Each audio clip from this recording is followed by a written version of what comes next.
indivisible, with liberty and justice for all. Thank you.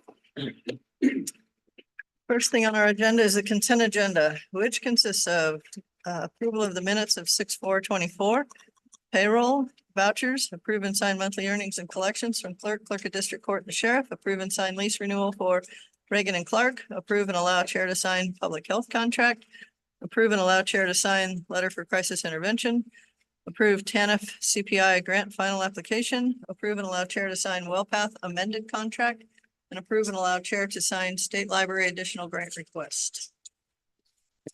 It's the pleasure of the board. Madam Chair, move to approve the consent agenda as presented. Second. It's been moved and seconded to approve the consent agenda as presented. Is there any further discussion on the motion? Hearing none, all those in favor? Aye. Anyone opposed? Motion passes. Okay. It's a public hearing, so we have a minute or two, Carrie. So you're welcome to come up to the table, however. Carry the one, I guess we can talk about it when we go to, but Mountain View Resort or Mountain Man LLC. It's actually DAC LLC. It's what? DAC. D as in dog? Yeah, DAC LLC. Okay, got DAC, Mountain Liquor, okay. Good deal. Yeah.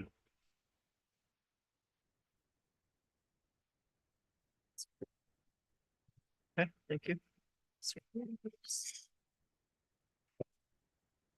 Okay.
Right now.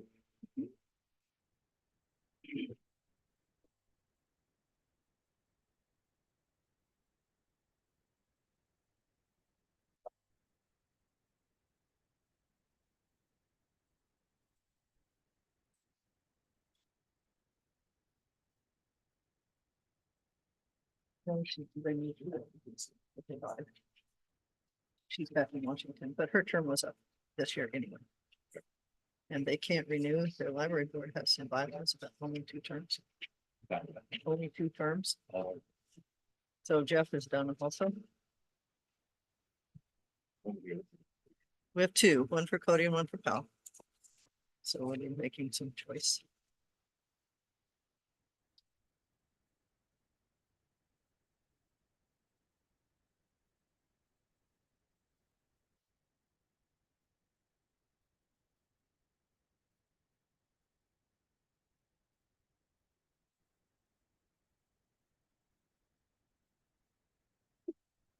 Bless you.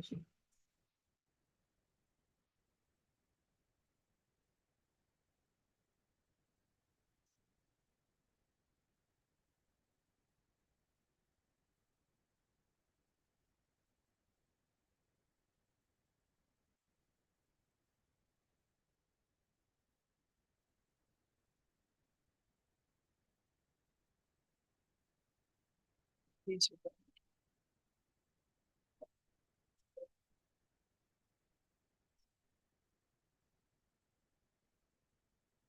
Okay.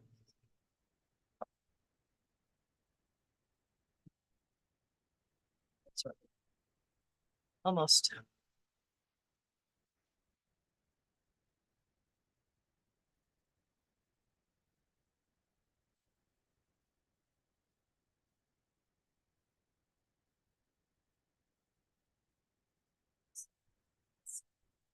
This one.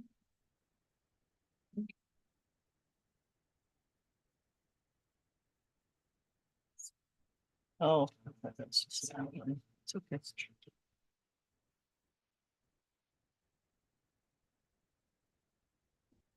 Okay.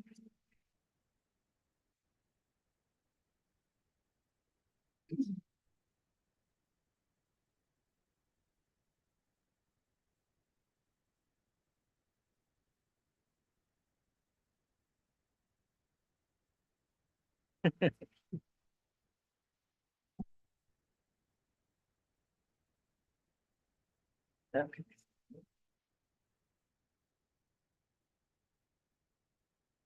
Okay, the next thing on our agenda is a public hearing for liquor license renewals. Carrie Smith, Park County Clerk's Office. Hello and good morning, Madam Chairman, Commissioners. I am Carrie Smith, Second Deputy in the Park County Clerk's Office. And today I'll be presenting for your consideration the Park County liquor license renewals for the 2024-25 term. This runs from July 25th of 2024 to July 24th of 2025. The board does have a list of all applicants. We had 22 full retail liquor license renewals this year. Now that leaves 2 available in the county. We had 3 malt beverage applicants this year. I don't believe there's any limit on malt beverage permits. The public hearing has ran in the newspaper for 2 consecutive weeks. The applicants have met their application deadline, paid the required fees, and they are in good standing with the Wyoming Secretary of State's Business Division.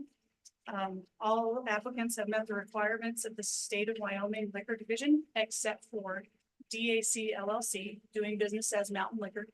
They're out of Meeteetse, and they're just working on getting their an approved Park County address. I did talk to the owner yesterday. He's still in operation of that. We can park that license for up to a year. It can go up to 2 with Commissioner. I feel like that'll go through in the next couple months.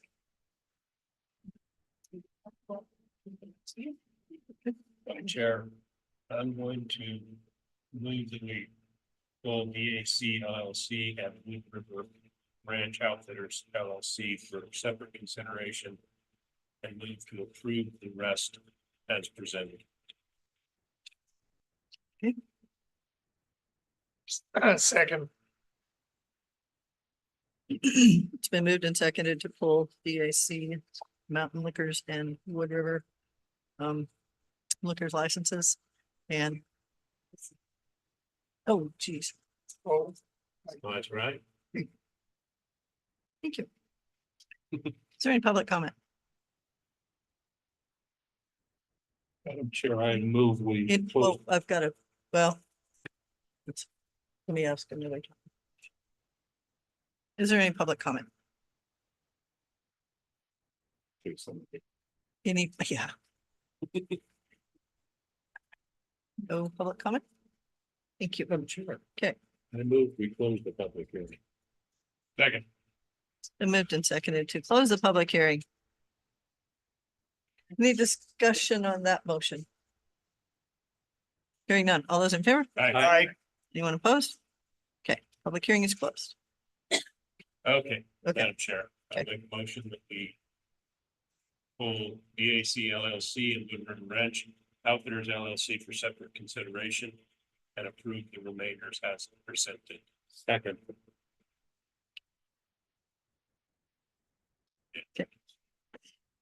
Stop. I think that's what I was wrong. I have a motion on the floor to pull DAC LLC and Wood River Ranch licenses to be dealt with separately and approve the rest. Any further discussion on the motion? Hearing none, all those in favor? Aye. Anyone opposed? Motion passes. With those, okay, Madam Chair, I make a motion that we park DAC LLC. for your consideration. Second. been moved and seconded to park the license for DAC LLC. Any further discussion on the motion?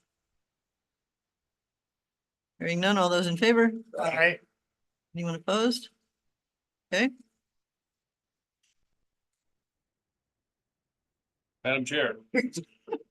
I make a motion that we approve Wood River Ranch LLC, and I believe Commissioner Stewart might recuse himself.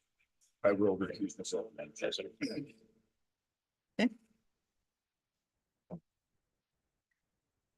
Second. it's been moved and seconded to approve the license request for Wood River Ranch, but have it parked. No, not part, No. not approving it. It's- Just allowing I wrote down the wrong one, sorry. with Commissioner Okay. Stewart abstaining. Right. Okay. Any discussion on the motion? Hearing none, all those in favor? Aye. Anyone opposed? Okay. Motion passes. Thanks. Thank you, Gary.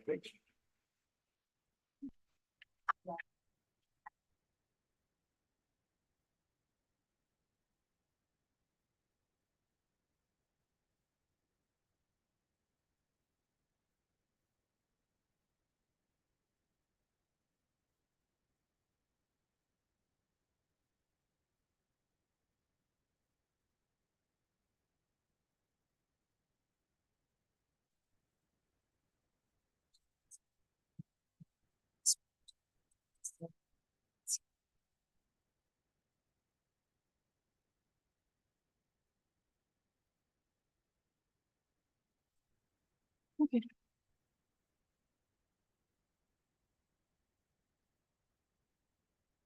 Orlando, if you want to come on up, that would be great.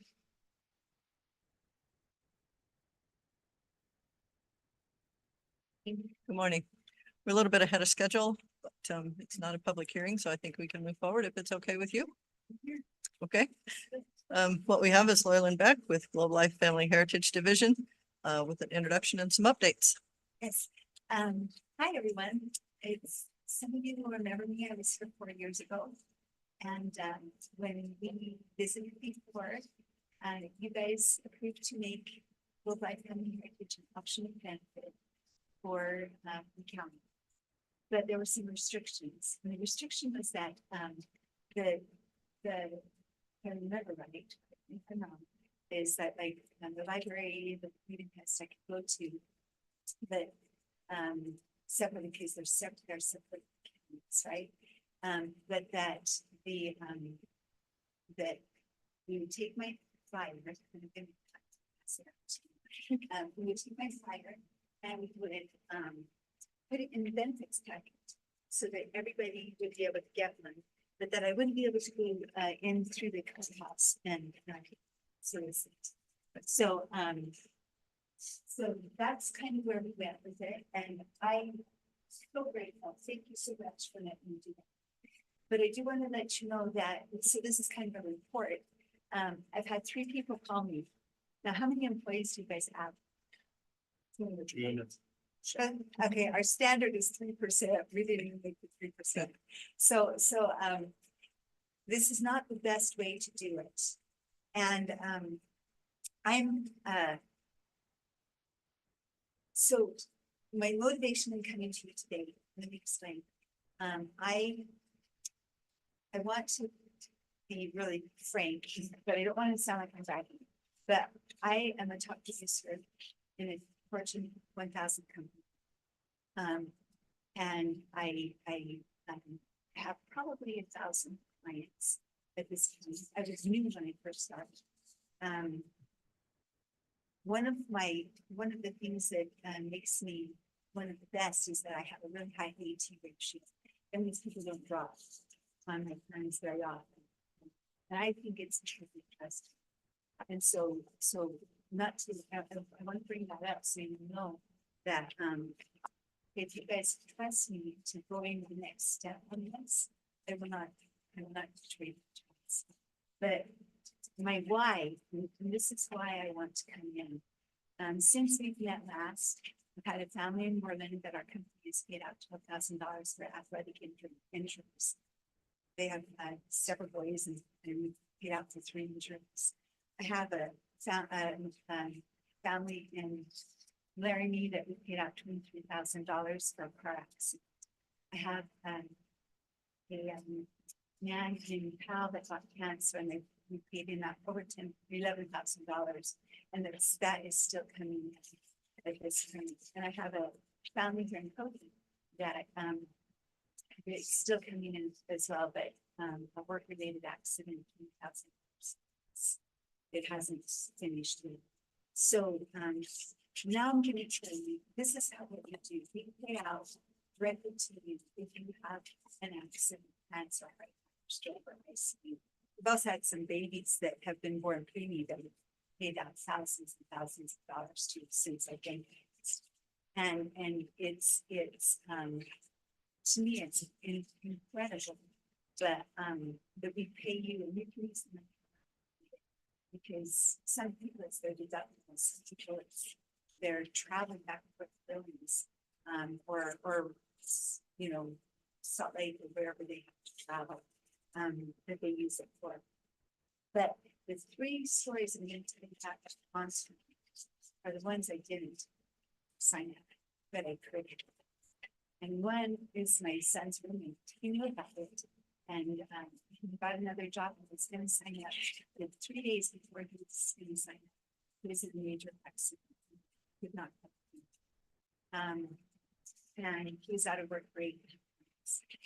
Then he got to go back only part time. And so that's one of the sad things. That another one is that my boss came to me once and said, "You should talk to this employee of mine because I think this would be good for him." And I never got around to it. And my third one was just last month, and this one haunts me every single day.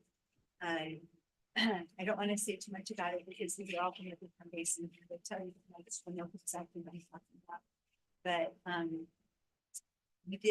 I met with this gal, and we did either or thing. You can do this now, or you can wait till this particular time, which kind of made no sense, except for they had a major accident between our 2 times. Not able to. We're still doing fundraisers for them, and probably looking for a while. So, you know, that now I can donate, that I wish I would have covered them. It would have been maybe even $100,000. So that's my motivation. Is after that accident, I thought I had got to cut back and see if I could get that better coverage in the county. Now, the reason, if you ask me, the reason this is an benefits package, why haven't more people called me?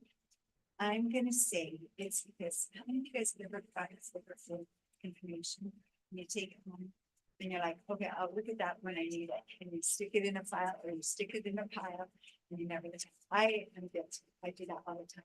I think that most of your employees have never seen this because they took it home or they put it in the desk and they don't look at it until they need it. And our plans is you have to sign up before you need it, or that's not, you know, your major medical, it's not making sometimes versus the county that are already on the major medical. And so that's my motivation today. So what I would like to request, and I apologize, there's 2 people that are in since I was here last, and you guys might need to, you guys have any questions about what it is. Okay. So what I'm asking for today is the freedom to go to the Department of Police and ask them if I can do the 10-minute presentation. Which, by the way, this is not yet. My presentation is much different. But let me do the 10-minute presentation in each department. And then if anyone's interested in talking to me, I'll be able to talk to them. If you're not interested, that's okay. That's their choice. Then I don't have to be haunted by making a wrong decision, you know. Then it's their choice. And so that's what I'm asking from you today. It's worked really well with Albany County. I've worked with them for quite a few years now. And we've gotten to the point now where all I have to do is email the HR lady saying, I am on the way down to Laramie, and please let everybody know. And then they call me, and I need someone in their office, and I need someone in the Starbucks, and just whatever they want. And I have probably about 15 to 19 ish, clients down there. And they invite me to the health fairs and all that stuff, so I have a real connection with this. And I'd like to go back here. I also, will be working with Stillwater County, Montana next month. I'm also with the city of Cody, where we actually do action, because that's what they prefer. And I'm working with the city, very large city level. I mean, the little towns that were up, the little towns, I'm working with that with their, so, that's what I would like to do. I'd like to have a chance to step. Thank you. Thoughts from the board? Hey, I have no doubt this is a good product for some. And actually, I used it 33, something similar 33 years ago, and it's great. My hesitancy is by allowing you to come in, it is the appearance of an endorsement, and I'm not ready to do that. I think that if you want to get the information out to folks in Park County, that's great. Even there's other ways to do it, but my hesitancy is to, if we start doing this, it looks like, to me, like an endorsement.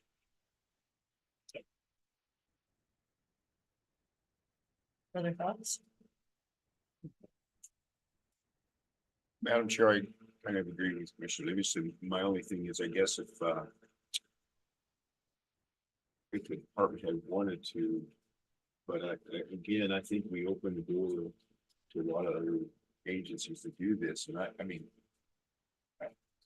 if we're getting it out right now in packets, I mean, maybe there's another way that I'm not sure how to answer that, but maybe there's another way to get it out there without trying to endorse it. I'm not sure the answer.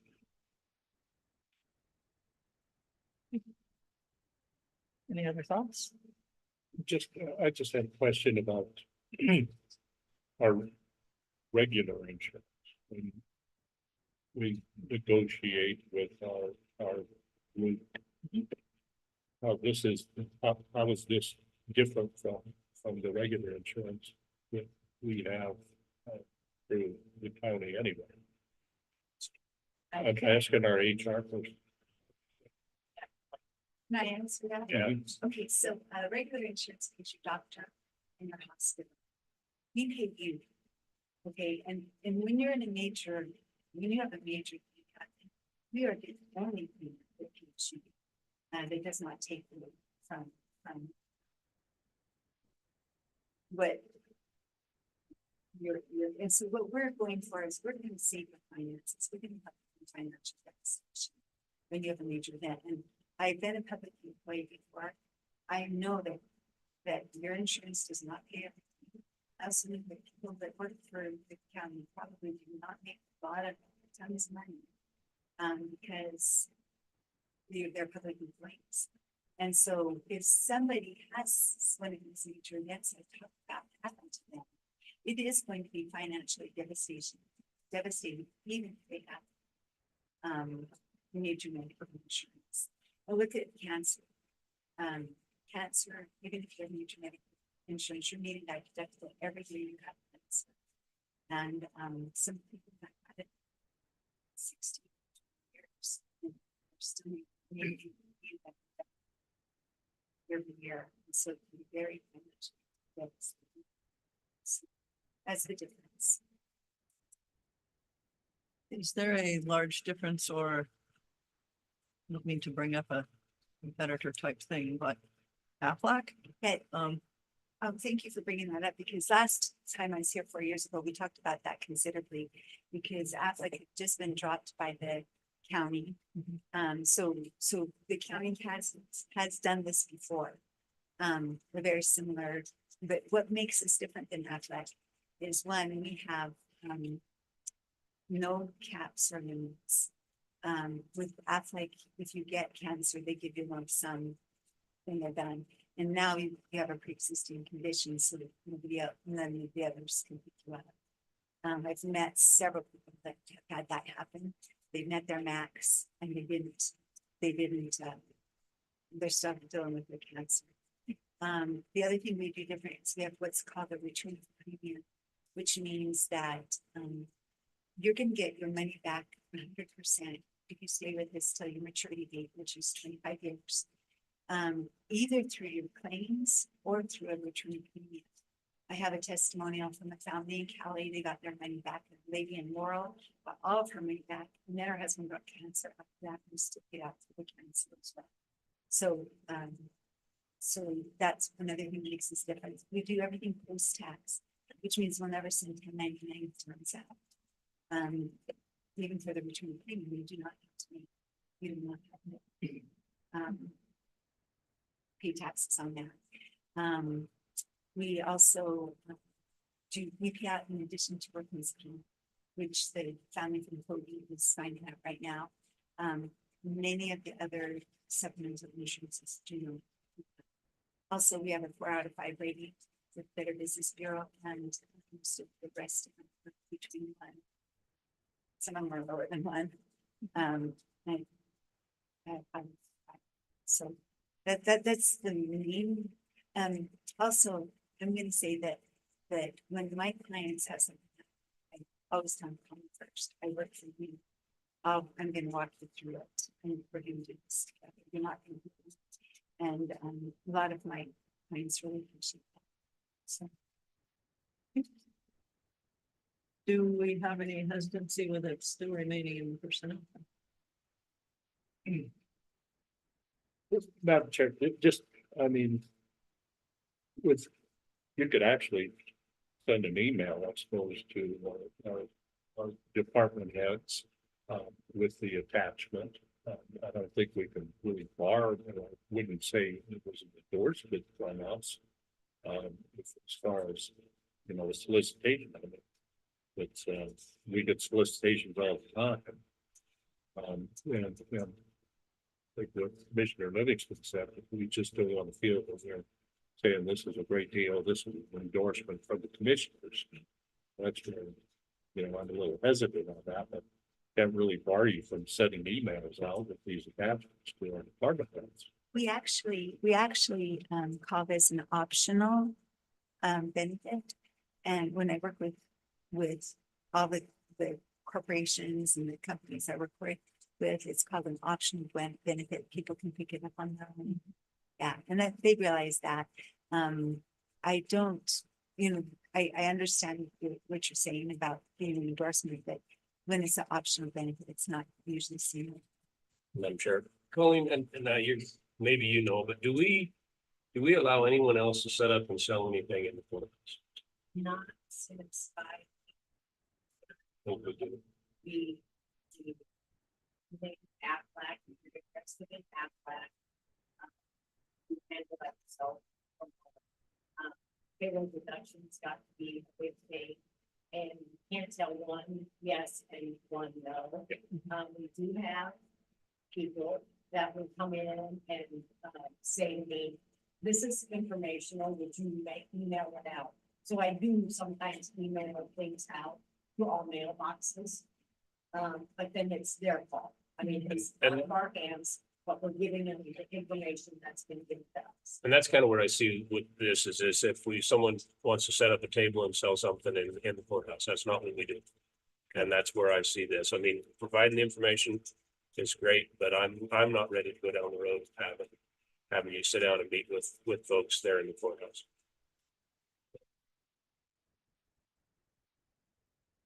What about the optional email?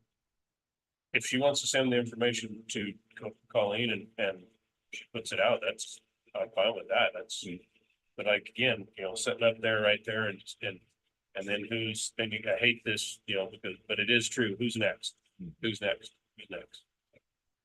I just assume we not start down that road. So in addition to the packets, it sounds like if you wanted to get this information to Colleen with an informational statement, maybe it could go out to the department heads.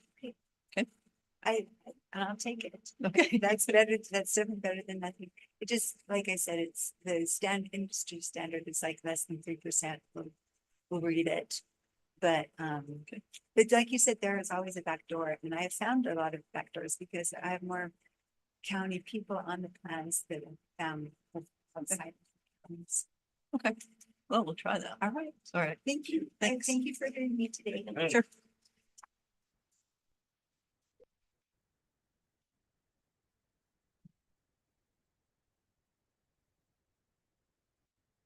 Gonna get a ways ahead of ourselves, but we can do the 10-10. Don't expect anyone here. The next thing on our agenda is actually the Park County Museum Board appointments, and I will tell you, there's no one listed there because the only two that applied for those positions are the two incumbents. And that's Patra Lindenthal and Rebecca Childers. They currently sit on the museum board and they do a great job. Patra Lindenthal and Rebecca Childers. Childers? So Madam Chair, did Patrick turn in an application? Yes. Is the Packers on there, but that was. Yes, yes, it should be there. They do. Sure. Is that?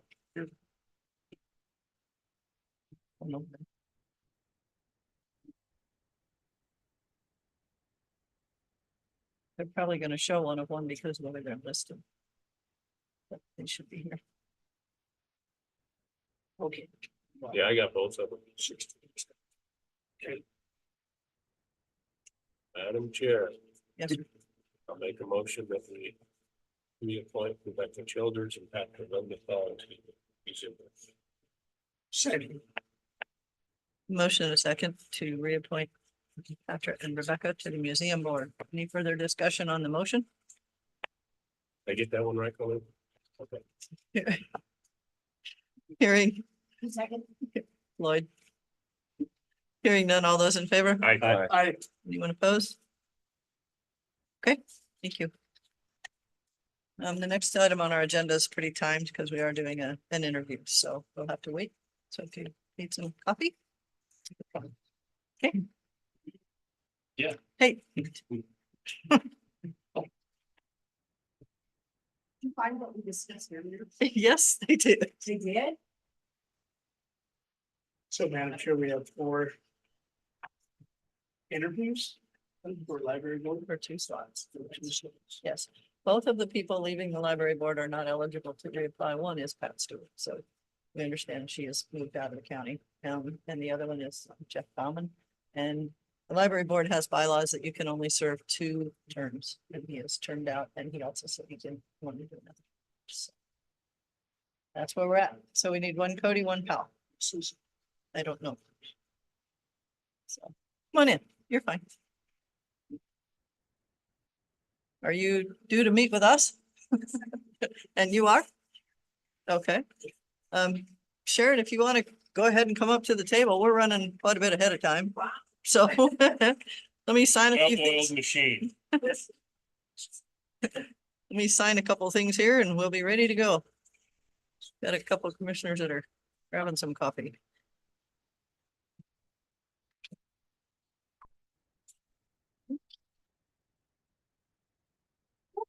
How are you?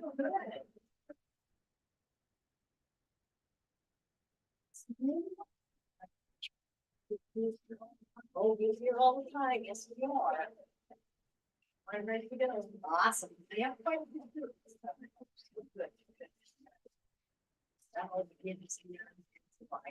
Yeah, I'm on for the 11th. I am.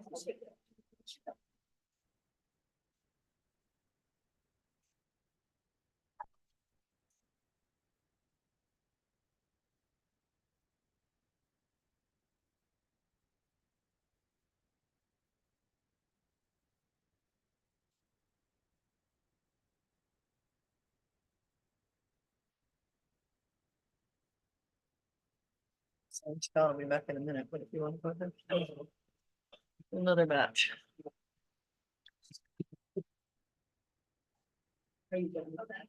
No, these guys haven't signed. Oh, these are done.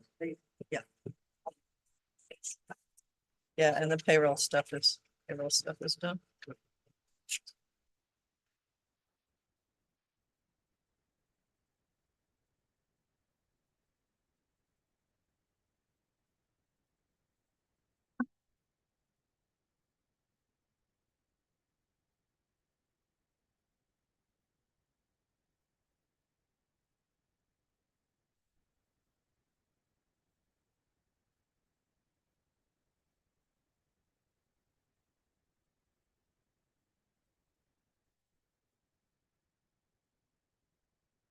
had this crash.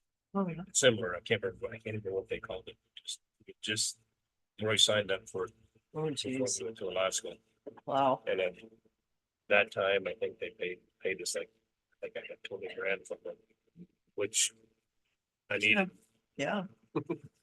I did, I had APA. Great, Mhm. did pretty well. Yeah. I think it was 7 grand. 5 years later, he was still up.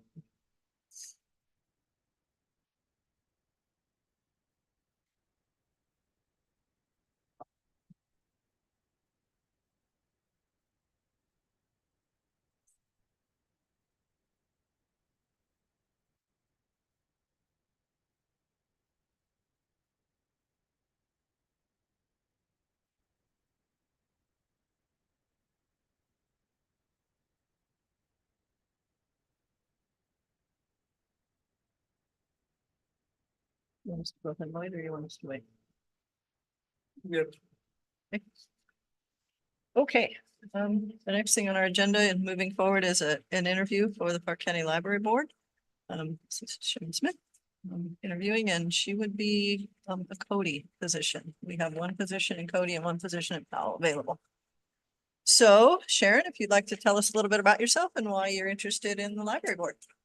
So, but, I'm a lifelong member of Park County. I moved here when I was 2 from Grayville, so I haven't been far. Moved here from back east, did you? Yeah. Those, they call them Niners. Yeah. Okay, okay. No, just there the other day. I grew up, in service to people and with my parents. And they did a lot for this community in their patriotic duties. And it's been instilled in me, and so it's something I've enjoyed doing a lot in my life. In fact, my husband and I traveled and volunteered for a while. So we enjoyed that, but I've been on 2 boards here in Cody. One was the Veterans Memorial Park Board, and the other one was the Cody Heritage Museum. I was on those at the same time. I was the treasurer for both. I had to release myself from those at the same time because I took over running the Mountain High Health Food Store when Marty was still there. And so I did that for them. I couldn't do both. And so I had to stop doing that. I love to volunteer for our voting process. So that's just kind of who I am. I've been in business of businesses all my life. Many different businesses. I found that I didn't stay long at one because it got boring. I'm sorry to say, but after 5 years, it was like, okay, I've done this. I need to move on.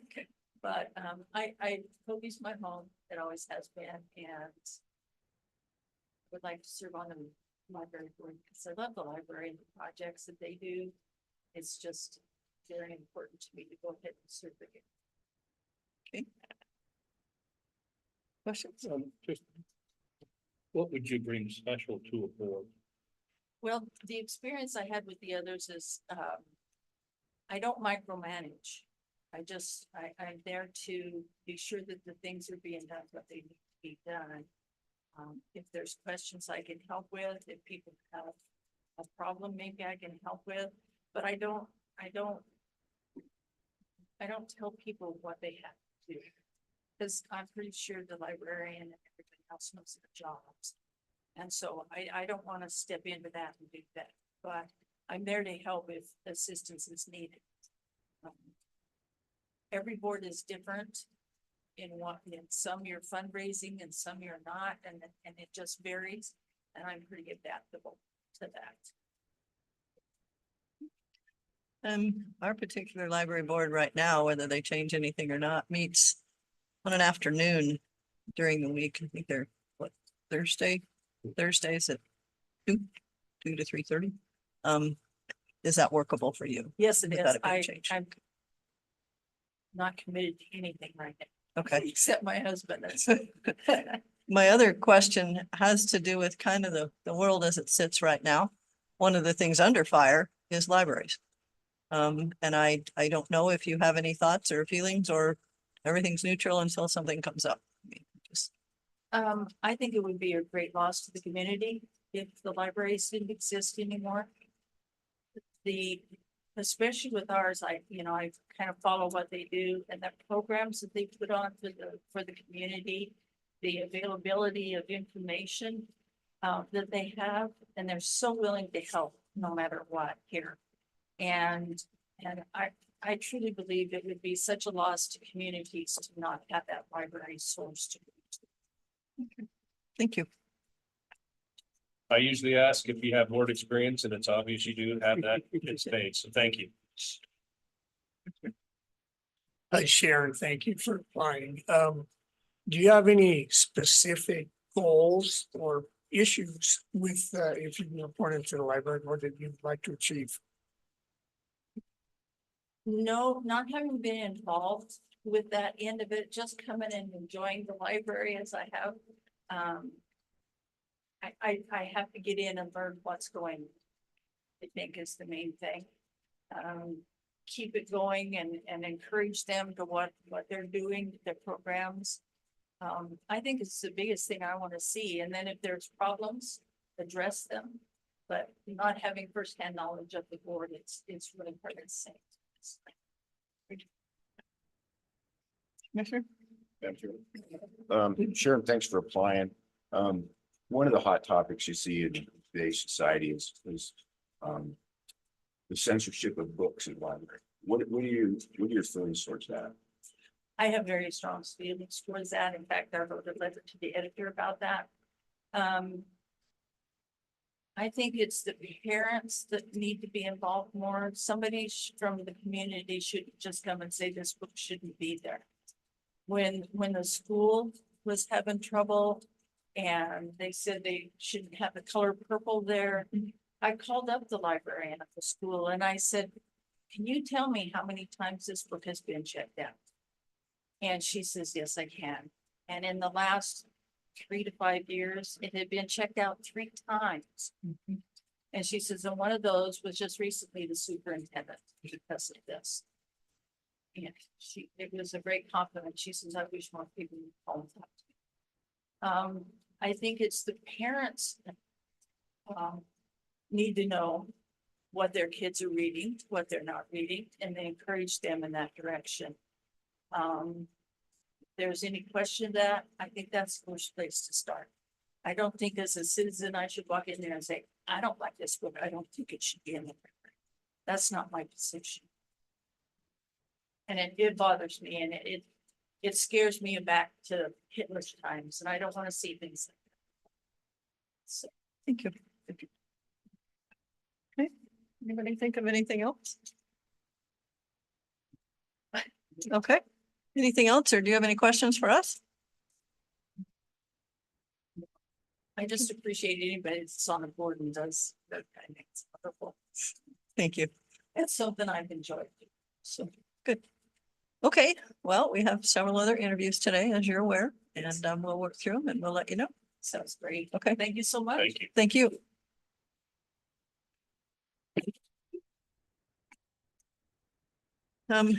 I do believe we will probably have some contractors here. For the next thing on our agenda, which is until 10:45. What? Sorry. So. This throwing darts at the calendar is hard to do. Total. Blame Molly. Yeah, blame Molly. Okay. How many shreds? Stretch, Okay. or you're gonna go out there and do yoga with your shorts on.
True.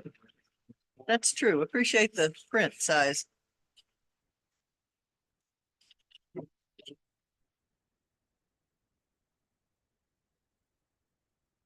I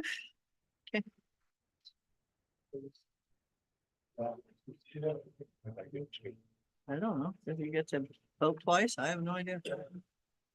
Yes. You can give one to extra Chris. Pretty good one. You can give one to Chris if you want. Might help him.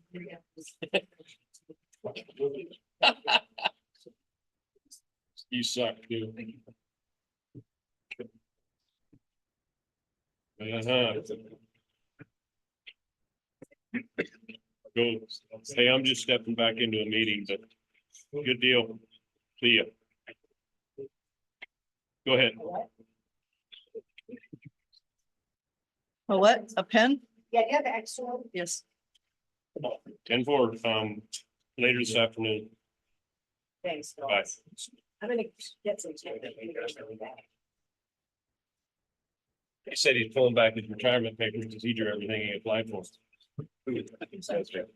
I'll send him a picture of my unsuccessful stuff and I said, I'll be so happy when you're no longer director. Did you not get anything? Alex got an envelope tag. I mean, I put in cut and draw stuff. Oh. And at my little whole list, sheep, bison, No, moose, deer, antelope, elk, unsuccessful. they read the name.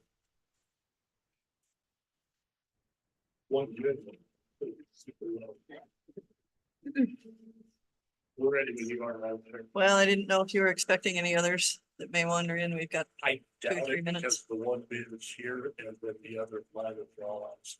okay. All righty, then yes, we can move forward. So the next thing on our agenda, Brian Edwards, Park County Engineer, Travis. Hi, Bill. Open seal bids for contract number 1, construction of phase 2 waste disposal area and related site improvements at Cody landfill. Thanks, Madam Chair. First, I guess a little background. This is our second phase of the line cell out of the Park County Regional Landfill Cody. We built the original cell and major site improvements back in 2009, 2010. We've been filling up that cell, so we're now about at the point to get into the next cell. So that's what we're doing here. Okay. We've got 2 contracts. The first one is basically the site work, earthwork, piping, some road work, few other little things, but it's basically the site, site prep, and then site prep. And then the other one is the geosynthetics supply and installation. There's 4 layers of geosynthetics, liner, and drainage layers, GCL. So it's good stuff. I remember visiting about this when it first came on as commissioner, that we needed to start thinking about building the cell, and I was like, that's a long ways out. I know. This is probably the last one of my career, so. Damn sure the last one of mine. So here we go. Without further ado, we'll do the contract date first, which is the Nicholson Dirt Contracting. All those other on the list there, you can cross out. We did have a lot on the plan on this list, and several looked at it. Okay. There wasn't a lot of dirt work on this because we did a lot of it in house. Okay. I think that probably is a factor for some of those that looked at it. So Nicholson Contracting base bid of $1,108,668.00. That's $1,108,668.00. That's the base bid. And then I think we have some deductible alternatives, which I'll just give you the totals.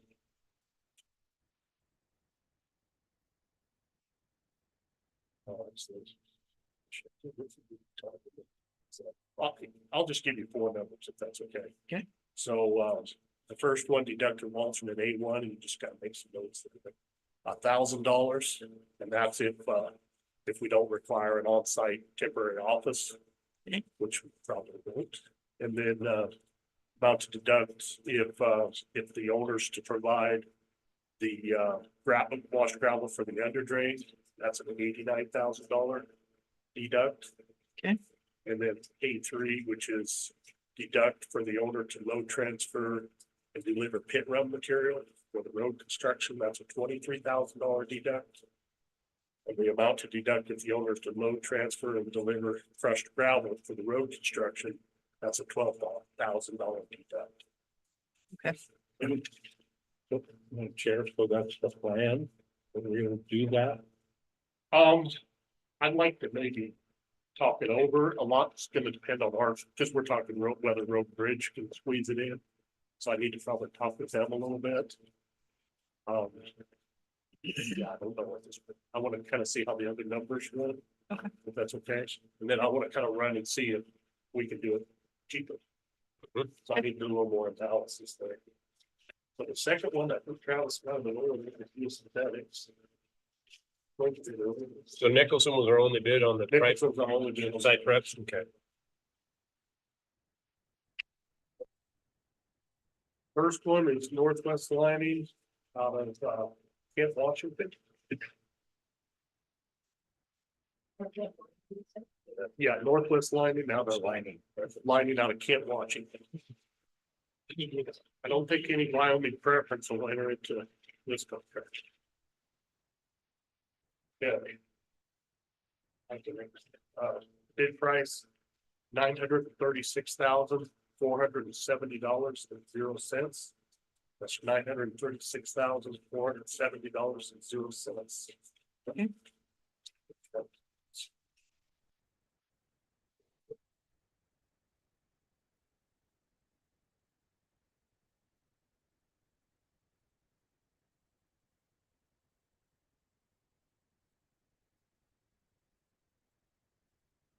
Second bid is from Geosynthetic Systems out of Waukesha, Wisconsin.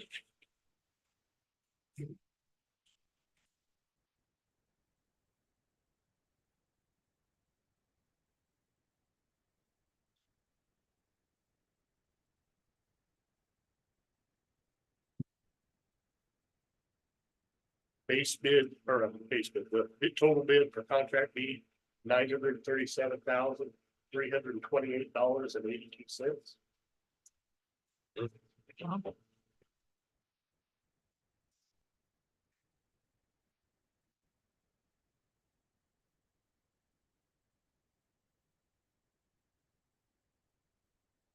Okay, next one is Clean Air and Water Systems out of Waukesha, Wisconsin.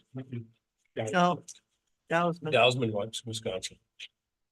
Oh. I mean, that's interesting because geosynthetics is out of Waukesha. Yeah, that's what it says on the envelope, so I'm not sure what. Hmm. Put on there. Okay. Bid of $899,813.00. That's $899,000, $813.00.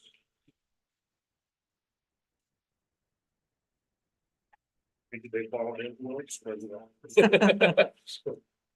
Cross Carolinas.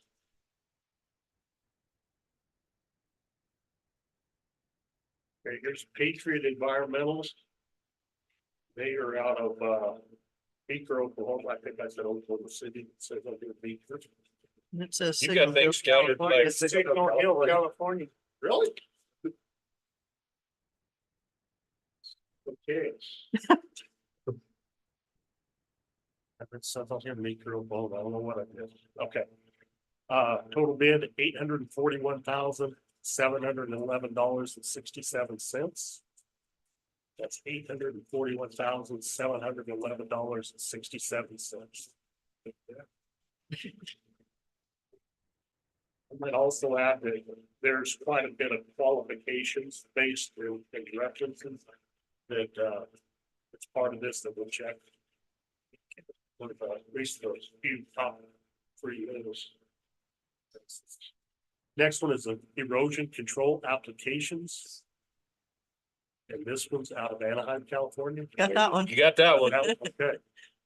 And that's a bid of $894,192.00.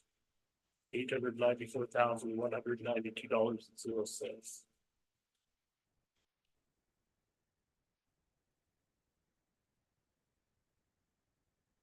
The next one is Mustang Extreme Environmental Services. See what it is. This is like Chris was saying from. He's looking. Just a sec. He's not gonna say. It says Fort Worth, Texas. Oh, No, Well, some city, yeah. I don't know what this- My Google let me down. Okay, Mustang Extreme Environmental Service, Fort Worth, Texas, $907,083.17. 907,083.17. They're pretty close together, which is good.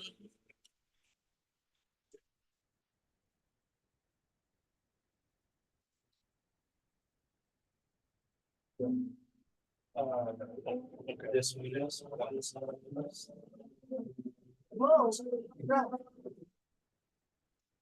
Across all state minings.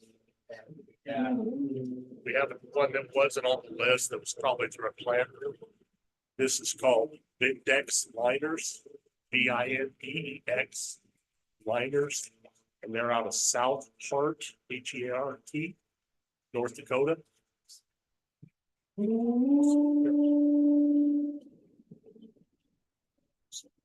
Sounds like I'm at the dentist. just.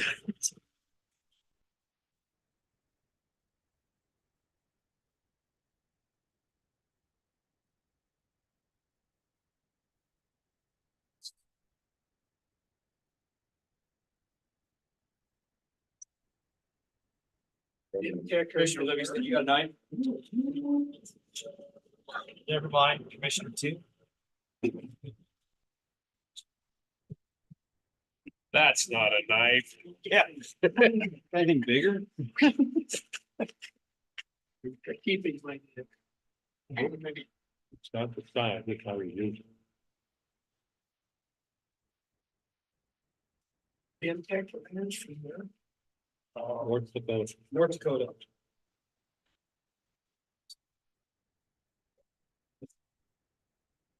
Yeah. Index liners. So we must have got cashiers. Made out to us. Yeah, Excellent. actually.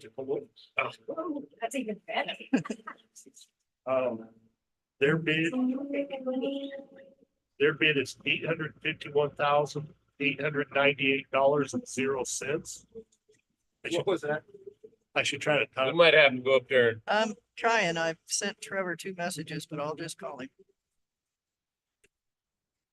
$851,898.00. That's $851,898.00. The last one is International Lighting Technology. This says Reno, Nevada. No, we had one. Okay. Thank you. Right. Thanks. Bye. They should be shut down. Okay. Again, this is International Lighting Technology out of Reno, Nevada, Got that one right. $888,901.80. $888,901.80. Prices look pretty good compared to our We estimates. didn't have Colorado lighting. Didn't have Colorado lighting either. Okay. Excellent. Colorado Lighting did our last project Oh, really? after 50 years ago. Okay. They did big. So the plan is for you to review all of these numbers and get back to us later this afternoon. I think you're scheduled for 2:45. So the bid alts on the site prep is just if it looks like we can do it cheaper or have the time to do it. That's what I'm thinking. If we can squeeze it in with either Lance on the road and bridge, our trucks and equipment and all the material. All the materials coming from our Cody Miller pit anyway. So it's really just bringing it to the site. Okay. So I'm gonna look at this. So I'll come back with some proposals. Sounds good. That's it. Thank you. Thank you, Madam. Oh, brother. 11:15. 11:15. Hot, yeah. I'm gonna make, Right, I'll skip. I'm going to make a phone call. Sure. Here's what you need to go ahead and make sure before you do it. So, you can get full tag. Yeah. And then You betcha. Thank you. I'm gonna tell Trevor we're okay for 15 minutes or so. They need to get done. Must be building that is convention. So.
Hey, Chris, we're close.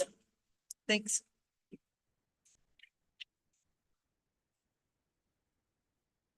Okay,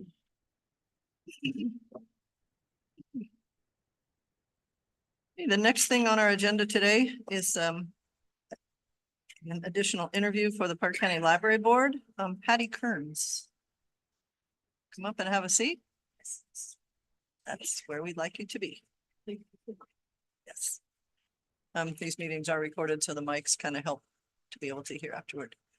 So I guess to start with, welcome. Thank you for applying. Thank you. We'd like to hear a little bit about your history here with Park County and what your thoughts are and why you're interested in the library board. Very well. Okay. So my name is Patty Kearns and I've lived in Park County initially for about 21 years. And then I left and went over to Campbell County for 14 years and then came back. So I've been in Park County, a Park County resident for 23 years, just not consecutively. During my time that I was here, I lived in Powell. And I was a middle school and a high school English teacher there. And then I decided that I needed a master's degree in library science. And so I obtained that, and then that is what took me to Campbell County. And I was the district librarian there, as well as the high school librarian there for the 14 years that I was in Campbell County. I think libraries are probably the most important aspect that we have for any of our citizens. And literacy, of course, is the foundation for so very, very many things. And so that is what brings me here today and applying for the library board, because I just am very passionate about what libraries offer to all citizens of the county. Okay, thank you. Well, Commissioner? I never heard of library science. Minister. You have to. Obviously, you could bring some strengths to a library board. I would hope so, yes. What would the strength be? Well, I Very science. I think that because of my background in education, I see, of course, the value of the libraries. And so I know a little bit about the inner workings in a school library. I don't pretend to know all of what is involved in a county library, because they do come with a lot of similarities, but there are differences as well. I understand budgeting a little bit, again, in terms of school aspect, and again, county comes with a little bit of a different thing. So I do think that my background in education can help in many different ways, because I look at how a strong library, public library and school library, when they combine together, they are pretty much unstoppable. And so I think that's one of the strengths that I would bring to it, as well as the fact that, I still do have a lot of connections in the Powell community because of my time there as a teacher. And so I think that too can kind of help bridge some gaps. And so I can look at it from somewhat of a different perspective that way. You kind of answered my question. In thinking about today's world and libraries and what we hear of, libraries are not needed anymore. Nobody's doing books, everybody's on the internet type of thing. Just kind of the assault on libraries in general. What are your thoughts? I disagree with a lot of what we see there, because actually book readership is up. It may not be traditional from our background, those of us of a certain age, just simply because we're used to, of course, print.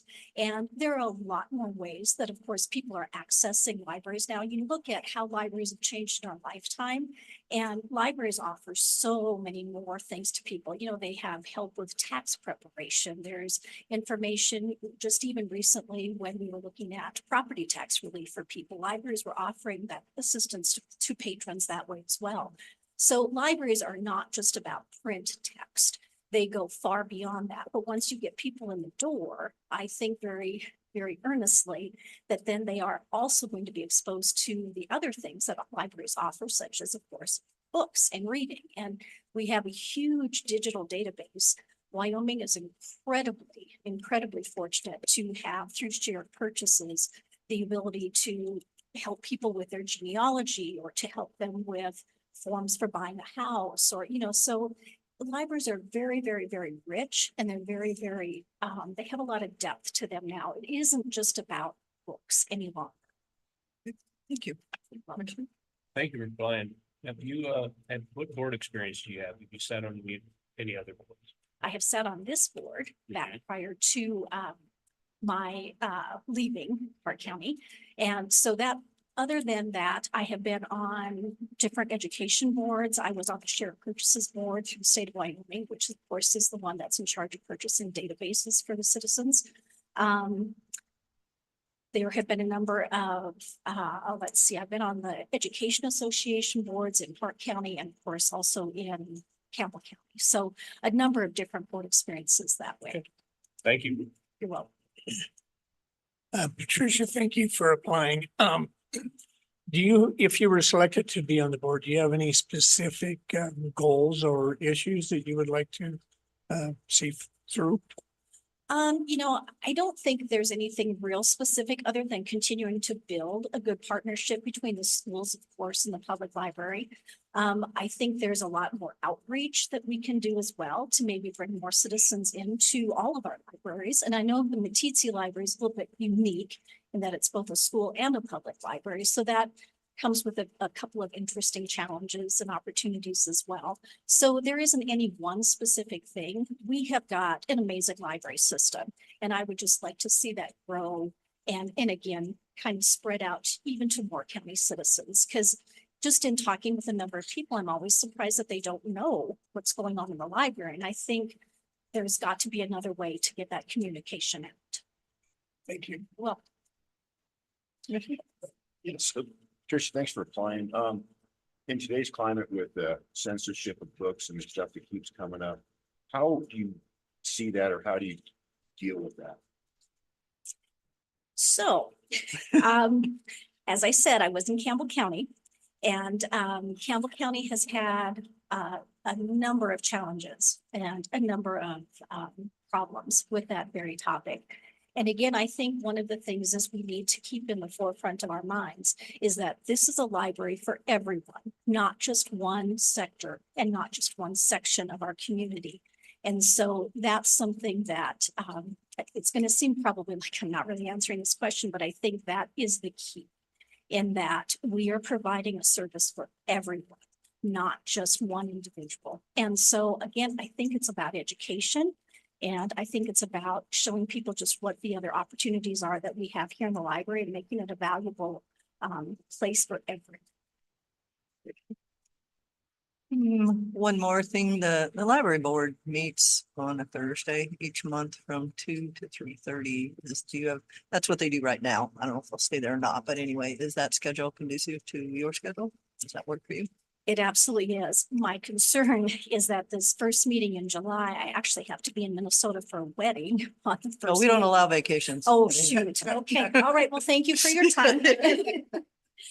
So that would be my only concern at this time. Understood. that- Thanks for yeah, that yeah, information. You're welcome. Thank you. Anybody have anything else at this time? Okay, again, thank you for applying and we'll let you know. All right. Thank you. Okay, thanks.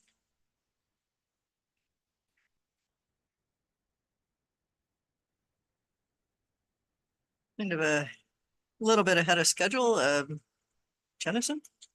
Okay. Welcome. Thank you. Good morning. Good morning. Thanks for applying. And again, this is a library board application. So if you would tell us a little bit about yourself and your thoughts on why you were interested in being on the library board, please. I moved several times when I was a kid growing up and victims of the 1980s recession, I think. And the public library was always one of the first places we went in town. And it was always a place that no matter what our economic circumstances were, we were always welcome there. It was always some place that we could gather information and include all of our learning experiences. And that actually pushed me into the idea of becoming a librarian. So I also have a master's degree in library science. Throw that out there for you. I have worked in libraries since I was 15 when I got my first job at our public library in the town that I lived in. I have worked at academic libraries. I've worked at a law library, and I'm currently the school district librarian here. One of the reasons that I decided I wanted to apply for the library board was just that I have such a passion for having access to information for everybody in the community, especially because of any economic differences that we have between between people, I believe that the public library is an equalizer of sorts and want to see it become as strong as it possibly can. When I moved to Cody 15 years ago, this was one of the first places I came, obviously, and fell in love with this library here. And I worked in both Cody District and in Powell School District, and I'm familiar with their library over there as well. Just absolutely love it and want to do what I can to help promote libraries. Okay, thank you. Tell us about the strength that you would bring to I think one of the strengths that I can bring to the library board is that in addition to my passion for libraries, I also really enjoy working in groups of people and trying to solve problems that come up. I'll anticipate another question about board involvement, because I have been on the American Association of School Librarians board, and their executive board. I served as their president. So I have some experience with that. I'm also on an IMLS board at the moment, which is the Institute of Museum and Library Services board for a project. So I enjoy being able to work together as a group to put forth what is best in it. Just the same type of question about the assault on libraries and your thought about the public input and just those issues that have arisen over the last few years. I obviously have some very passionate feelings about that as well. What I find the most interesting about the assault on libraries is how much of it is misinformation, and that libraries are all about providing information.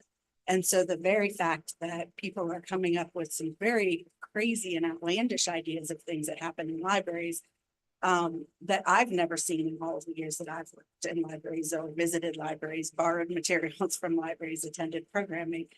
I feel like it's a misinformation issue and that we just really need to try to promote our libraries in the best light that we can to overcome. But it's sad to me to see so many people looking down on such a great institution. Thank you. You answered my question. Commissioner Teal. Madam Chair, Jennison, thank you for replying, and you were here to see my other questions, and hopefully you've had a little bit of time to think about it, but do you have any specific issues or goals that you would bring to the board? Similar to what Patty just said, I would really just like to be part of the board and be able to help keep what good is happening and promote what we have good that's up and coming. Commissioner. Okay, now my question, right? No. How do you feel about the assault on libraries with censorship of books, and what are your thoughts towards that? I have a lot of complicated thoughts on that as well. I don't believe in censorship. I believe that we should have the ability to access any information that we want to access. And I don't think that people should question our motives about why we are looking for that information. I find that gatekeepers who want to remove certain books because they're uncomfortable are really just trying to avoid the questions that might come out of it and the conversations that might need to be had. And I understand, I mean, as a librarian, I spend a lot of my time considering what is appropriate material at what age levels and things like that. And I think that all topics have a way, all topics are appropriate to all people. There's just a way to share it. And that parents need to be the people who are in charge of that, not any other kind of board or government kind of interference with that. And the role of a public library is, as Patty had said, to make sure that we have material that is available for everyone in our community for all of their constituents. Would you say that it also, regardless of age? I think that that's where parents step in, that whenever a child asks a question, they want to know the answer.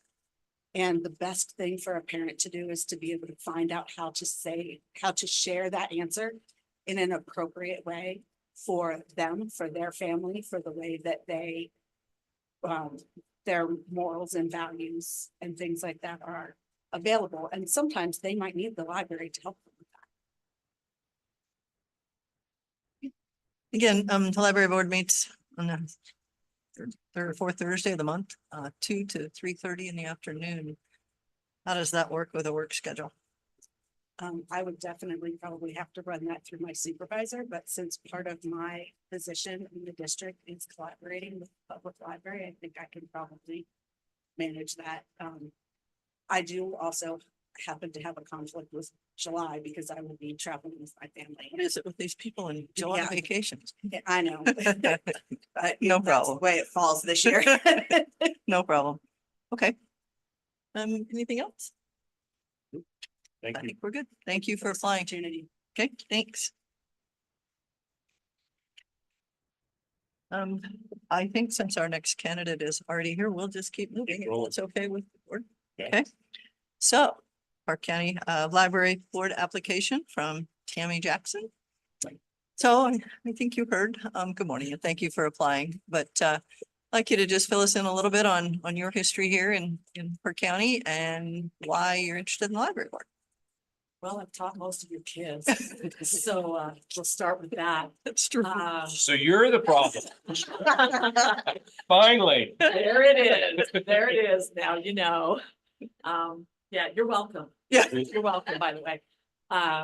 So libraries have always been an integral part of my life. I grew up in Bridger and we had a little teeny library and it's still there. And I read every book in it and then I couldn't wait for the bookmobile to come so I could read every book in the bookmobile. And when I started teaching in Cody, I used the public library because there were things in the high school library that weren't available to my students. And it was an easy walk over to where Millstone is now. And it was really awful to take my children downstairs when I had a toddler in this hand and a car seat in this hand and down those steep stairs. And I refused to use the elevator because the one time that I used it, we were stuck. So, so it was very important to me when this facility was built that, this was such a big deal. It really helped grow the library in Cody and it was such an integral part of the town. And it's grown so much under Karen's leadership. And now we have an opportunity to do the same thing for Cal. And I've been on the Park County Library Foundation Board for the last 6 years. My term of service is up in August, and I would like to continue to work toward building that Powell Library. That was a total push for me to be on that Library Foundation Board. And when I saw the middle school kids coming over from the Powell Middle School over into the Powell Library, and their backpacks are all filling up the aisles and people can't walk through there, but gosh, the kids want to be in the library. What a great thing. And I just would really like to see Powell have a facility similar to this one where people can come and meet in a room like this and have public meetings where moms are not leaving their strollers outside when they're coming in for story hour, where kids can come in and spend time in the library and grow and continue to grow. And the other thing that's great is I'm a circuit reader for the library here in Cody. So we take books to elementary or to daycares where the daycares cannot come in for story hour. So in fact, tomorrow's my reading day for my toddlers. And I see a lot of homeschool parents coming in and using this facility. And I think that's a very valuable thing that I would like to see people have an opportunity to continue to do. So I'm very invested in libraries. That's why I want to continue to serve. Thank you. Your strength, not just the library board, but the other boards that you've been on. What would you say your strength is? I'm a great leader. I've been president of the Park County Arts Council and brought in the Shakespeare Arts to Cody under my leadership. I have been the chairman of the Park County Library Foundation Board for the last 2 years. We're growing our opportunities. One of the things that Karen brought in that I was 100% behind was the outreach van, which we put 5,000 miles in Park County alone in that in less than a year. And it's getting out to people everywhere and promoting libraries everywhere. And I think that I can continue to be a leader on this board. Okay. The assault on libraries. Nationally, library use, nobody reads books anymore, that whole conversation. your thoughts. I'm an author. I I don't know. read books. I'm just gonna tell you that straight up. I just came back from a book signing event in South Dakota last weekend and people read books. People were walking through with bags of books. So I think that that's a media story about people not reading, people are reading. And if you look at the circulation in the Park County Library System and look at that report, people are reading. However, I feel that there are people out there that are afraid of people reading. And so that's where that assault comes from, is that they're afraid that people are going to learn things or maybe dispute their notions. And I don't think that that's American. I think if you want to, if you want to read something, you have a right to read something. And it should be available to you, even if it's distasteful to somebody else, or maybe even distasteful to the general community. If that's something that you want to read, maybe you want to read it to find out why. You should have that opportunity. Thank you. Tammy, thanks for applying. Besides the Arts Council and the Library Foundation, have you served in any? Those are the only boards that I've served on. Okay. Yeah, well, I've served on the teacher advisory board for the museum. I served on that for 10 years, but mainly that our job was advisory. It wasn't taking care of budgets or taking care of events or those sorts of things. Thank you. Tammy, thank you, Brian. My question again, same as always, is do you have any specific goals or issues that you would bring to the board? Mainly, I want to see that Powell Library be built, and I want to see that Powell Library be the very best that it can possibly be. I'm really excited about that particular project. And I want to do everything I can to support the library, the librarians, Roseanne, Karen, the staffs, to be able to make that the best it can be, so that Powell has the same opportunities and the same facilities that we can bring to them that we are joined here. I think that countywide, that's important. And it also draws people in from Clark. It gives opportunities for people from Clark to be able to use that space. So I would really like to see Some of them can. If you beat me to it. I have a really good writer buddy out there too. I'm gonna have a conversation with her. If you beat me to it. Commissioner Stewart? Yeah, Tammy, thanks. You realize this is like one meeting a month, is that correct? Yeah. You sure you want to let Grady alone for that one day week? Yes, Okay. very much. So Tammy, same as I asked the other applicants, what do you feel towards the push and some of the censorship issues and the stuff in here? Both, I guess, on the local level, we've had it here and as well as nationally. I've had to deal with that a little bit when we had a new book adoption for the American Lit textbooks and a few other textbooks in the English department. And there was a lot of controversy about that. And the one thing that really bothered me is that people were upset because they thought the history in the literature textbook was incorrect. And they specifically focused in on the Japanese. And I said, you do know we have a camp between here and Powell, right?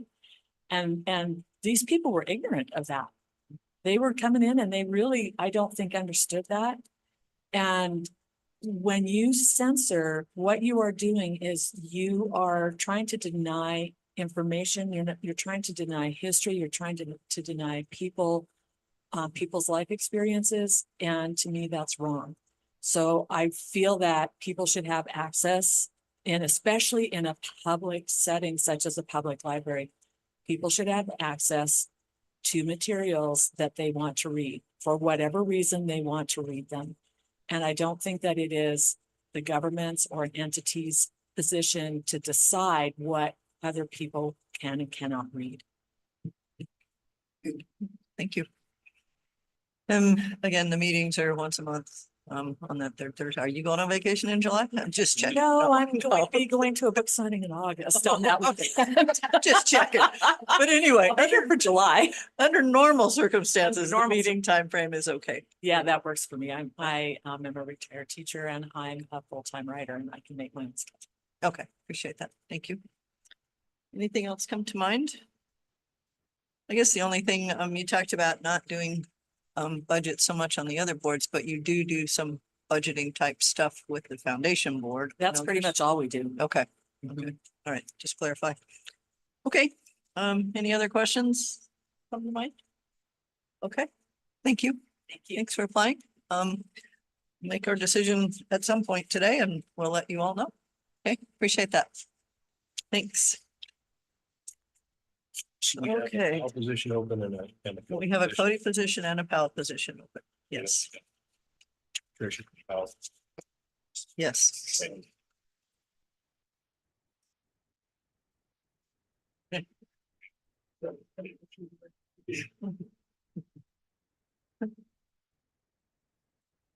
Yes, the initial members of this board, of course, could not reapply, so there are no incumbents. Yes. So with that, I'm gonna do the easy one. I'm gonna make a motion that we appoint Tricia Kearns to be as the Powell rep for the Park County Library. Second, Been moved and seconded to appoint Patricia Kearns to the Park County Library Board as the Powell member. Any further discussion on the motion? I was just curious to hear from some of those staff, if they have anything. If the library staff would like to weigh in a little bit, we would entertain some thoughts. I guess thinking about what the board makeup is now, if you can see what the strengths and weaknesses are and what might help. I think Patty, like you said, for Powell would be great because she actually volunteers at Powell Library, so she understands what we do. I think what probably was best needed would be somebody who's a strong leader, had experience with Tammy, and I know she's a strong leader and she's highly knowledgeable about what we do here, so. She's a strong person. Yeah, my kids. would I say it. personally work well with her, so. Yeah. All right. Anything else? Any my other feedback. questions as far as That's staff what I wanted to do. input? Just- Okay. Just that. All right, I have a motion on the floor. Any further discussion on the motion? Hearing none, all those in favor? Aye. Anyone opposed? Okay, so that puts Tricia Kearns on Powell. Madam Chair, Yes, move to nominate Tammy Jackson for the Cody representative on the Park County Library. Second. been moved and seconded to appoint Tammy Jackson as a Cody member on the Park County Library Board. Any further discussion? We had 3 great applicants. We did. We did. I mean. Hearing none, all those in favor? I. Anyone opposed? Okay, so those are done, but no, I was impressed with all of them Yeah. and their input. I think we're in good shape for a while. Okay, we're done till after lunch. Yeah, Gotta be strong. 1:15. There you go. It's on the Canada fishing thing, yeah, great. Oh. You get it. Oh, So. They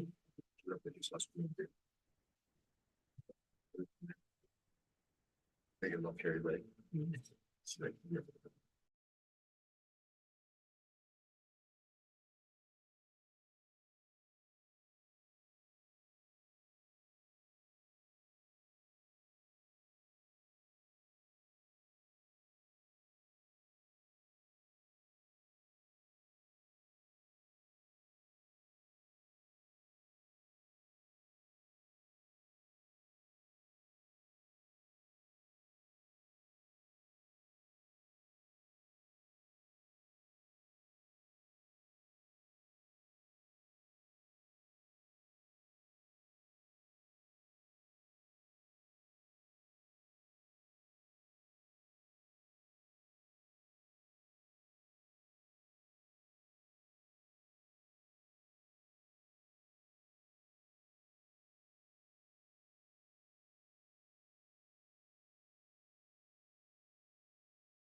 It's pretty funny that Teton and Sublette were the two poorest counties. Yeah. I think Sublette's up there in the top three also. Their reserves, their county reserves are crazy. They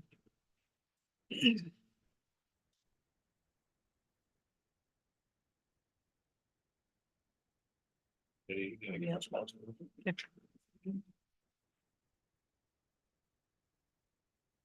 Are y'all ready? A couple minutes early, but I think everybody's pretty close. Don't miss the power plant. Have to downgrade them on the PowerPoint situation. Okay, we're going to bring our meeting back together. Hour 1:15. Agenda item is the Wyoming Department of Transportation. We have Cody Beers, Public Relations Specialist, and Kate Halston here to give us an update with the STIP program. Thank you. Thanks for coming. Thank you very much for making this time. There's some handouts. One is our STIP presentation. The other is fabulous form of our STIP in Park County. Okay. And a little bit of STIP 101. But there's a description of the project, which is generally location in the third column, and then under the reason, gives you a description of a little bit of the work. And then the rest is miles and dollars. There's also a fact book, I think that's Cody handed out. This one. And that has a lot of our financial information, and it's got a lot of facts, but there's a section of financials that talks about where our money comes from and goes that we used to have in the STIP presentation. So. And those are also that STIP is also available for that. Both the STIP and the PowerPoint is available on our website. So before I start into the presentation part, I want to give you all an update on some of the things that we normally talk about. The signal at Blackburn is pretty much complete and operational. We've done a little bit of analysis to see how it's affected the function of 120 and some of the other intersections. And anecdotally, at least, it's functioning better. We're going to have another look at it at the peak traffic times, August, September, where there's some school traffic, and we can see a direct comparison to before and after, and to do a gap study and see how that functions for the black trains. Also, I think when we were here last year, the study was completed for the crossing at Robertson Street by the school. The city has obtained a TAP grant to install a pedestrian hybrid beacon. That would be, yes, which is the overhead version, which is more visible. And then there should be some channelization of the do the access management there. So that same traffic will continue to permit. Okay. Installation. Yeah, So we are working with a consultant to prepare the design of that Freedom Street crosswalk and pedestrian hybrid beacon. Just met with them yesterday and got some updated plans. Trying to set up a meeting with district finance staff to review those plans around the street. We met the district finance staff before and review those across.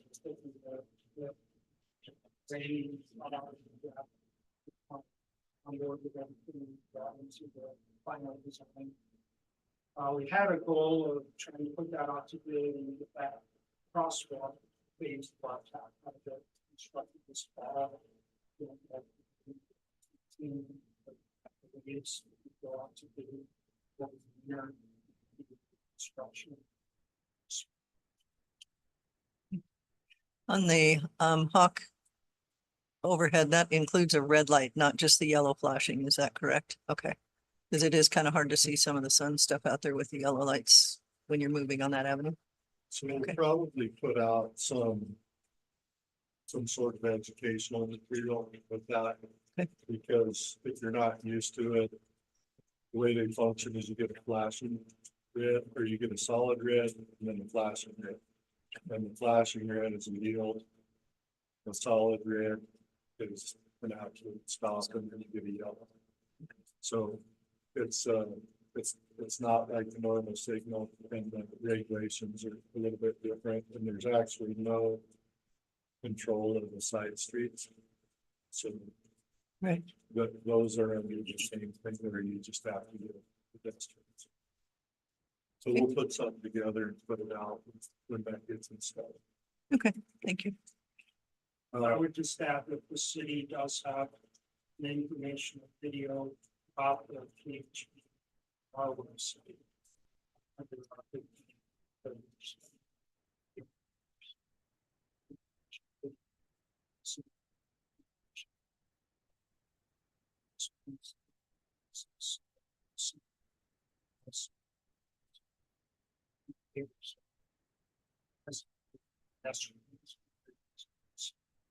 Okay, thank you.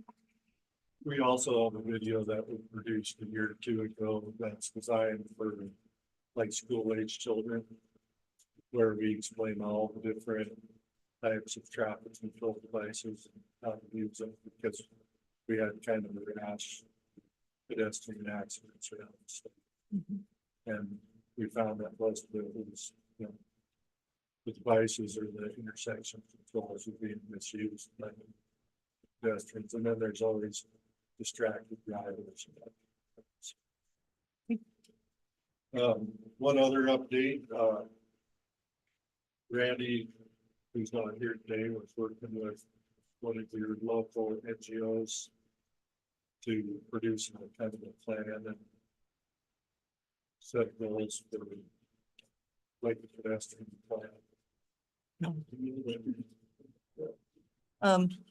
The other project, Yeah. right, That's it. Yeah. And we, alternative transportation. yeah, we were involved in part of that. That seems like that would explain that. Pretty, ended up with a pretty decent. I could just add a little more to that.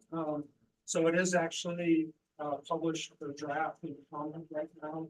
It's called the Active Transportation Plan. And it actually went on one hearing. It's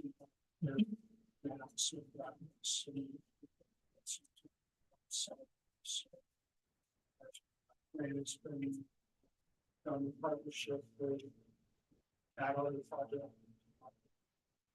So it's very close to the city.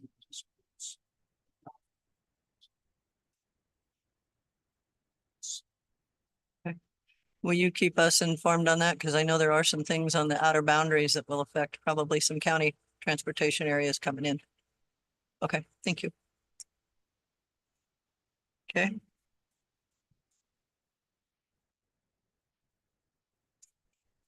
So the other item I have for you is, we've talked about the intersection of 2AB and 14 a lot. And we did get a turn lane in the STIP, and then thought about that a little bit. Okay. Um, help. That's one thing that, you know, us being in preservation, it's really difficult to do improvements. In the past, that we probably would have had that 5-lane all the way to there. But being in preservation, those things just aren't on the table. And I'll talk a little bit more about that in the presentation. Okay. What year is that? So next year. Okay. Because we're gonna be doing something. And that's all for my updates. Okay. So with this presentation, I'm gonna talked a little bit about why we're here, and it's primarily public input on our step. And the things we just talked about, I think, is an example of what ends up happening with that public input, and how we end up getting the programs between, you know, crossing the third lane into the, and all those things that come out of these meetings. Right, and it ended up finished up. So that's the real reason why we're here, is to solicit public input, also to look for ways that we can collaborate, find out what you all have going on. I think some of the places where we're going to be collaborating or have been collaborating is Beartooth Highway, been working with Brian on plowing snow and changing the parking up there at 296. Awesome. Just saw Lloyd at the Beartooth meeting a couple weeks ago. So, and then I'll give you a little bit of overview of YDOT and our STIP process, which is similar to what we've done in the past. So I guess with the change in directors, we always have a little bit of change in our purpose, mission, vision, values, and our areas of focus.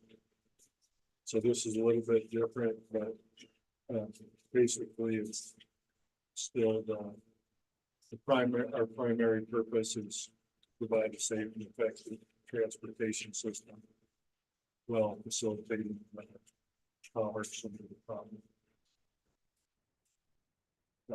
Some of the areas of focus have changed a little bit, or been reorganized in terms of priority. Our primary focus right now is trying to treat our people better, to recognize, retrain, and recruit. I think statewide, we've been struggling with keeping a full roster. Our district has been doing pretty well in that regard, better than the other districts. Secure additional funding and develop the brand. And that, what that means is making people more aware of how important our transportation system is, and where we're at in terms of being able to provide that service. Being in preservation mode rather than being able to provide improvements and what that might look like. So some of our strategic objectives is to serve our customers, ensure transparency and public engagement, value our team, develop and maintain strategic partnerships, appropriately manage our resources, and continue to improve and innovate. And I think, you know, you guys are one of our strategic partnerships that we feel are really important. We appreciate the opportunity to come visit. Our guiding principles, these are listed in order of priority. And the first one is basically the balance our budget, make sure our expenditures align with our revenues. And then focus on addressing and identifying some critical life safety issues, so funding safety is about the only one of the few ways we can make improvements. Prioritize YDOT asset preservation and condition. So basically that's just things we're taking care of, the assets we already have. And base that on engineering criteria, which is our asset management program that we measure that the condition of our roads once a year, and we don't really just can't go into that. And make funding decisions based on that.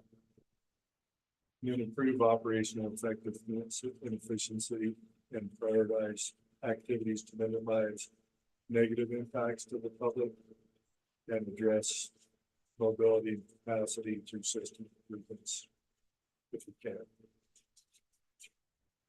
The next page is kind of an overview of YDOT. That's a list of all the programs that we have. So we have a very broad mission that includes aeronautics, emergency comms, a whole bunch of public services.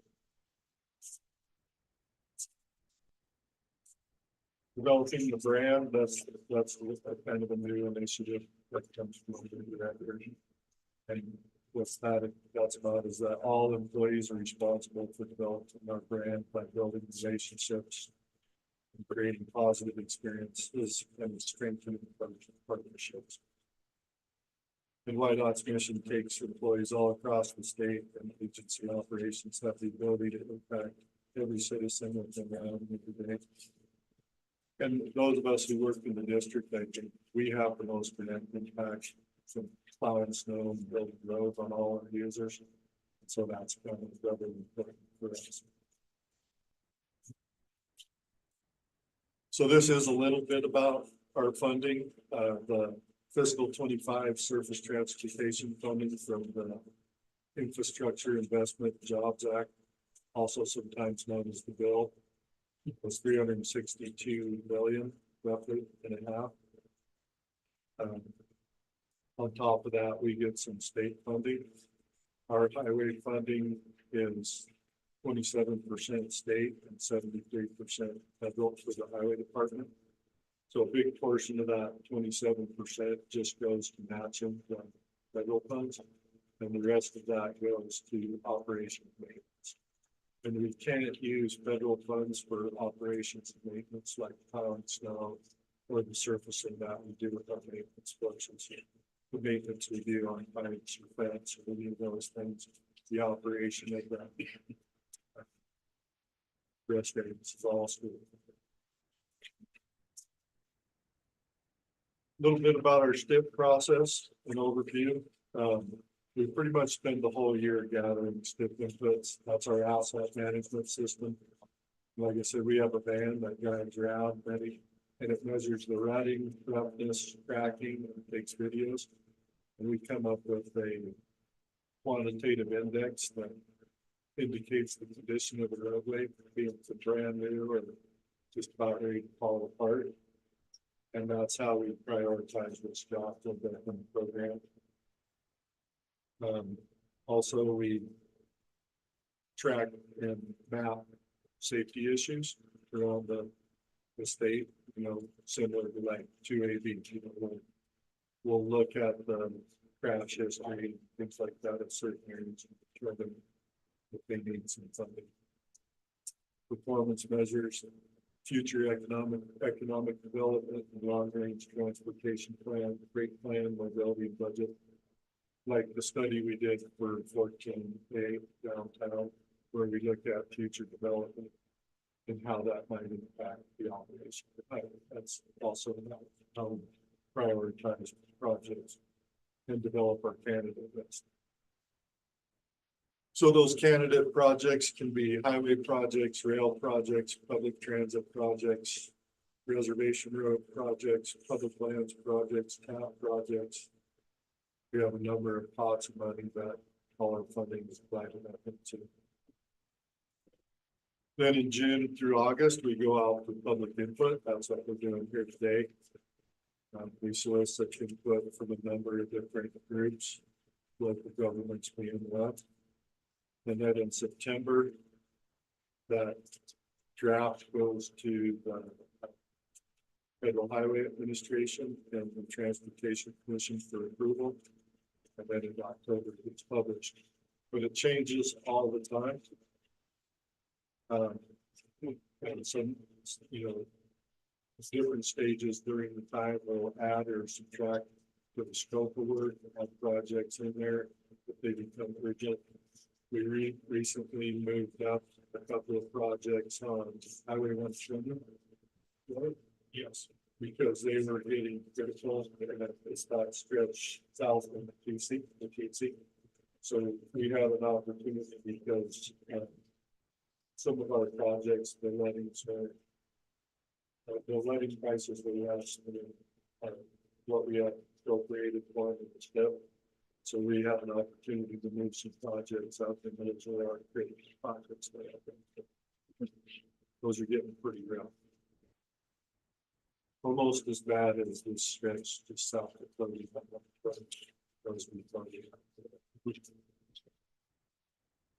So the next slide shows a color coded map. If you go to our website, and the link is towards the back.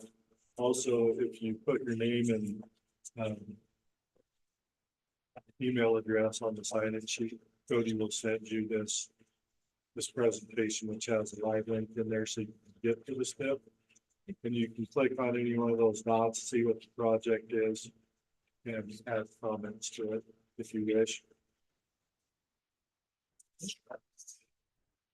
So what's in our step is there's highway projects primarily. That's the important part, because that's what I do. But that's a 6-year plan, so you get to see 6 years of the highway projects. And what we planned out 6 years. Transit projects are just a 1-year thing, so you only see the current year of transit projects. Aeronautics projects are a 5-year. The public safety communications are these tell us. You guys are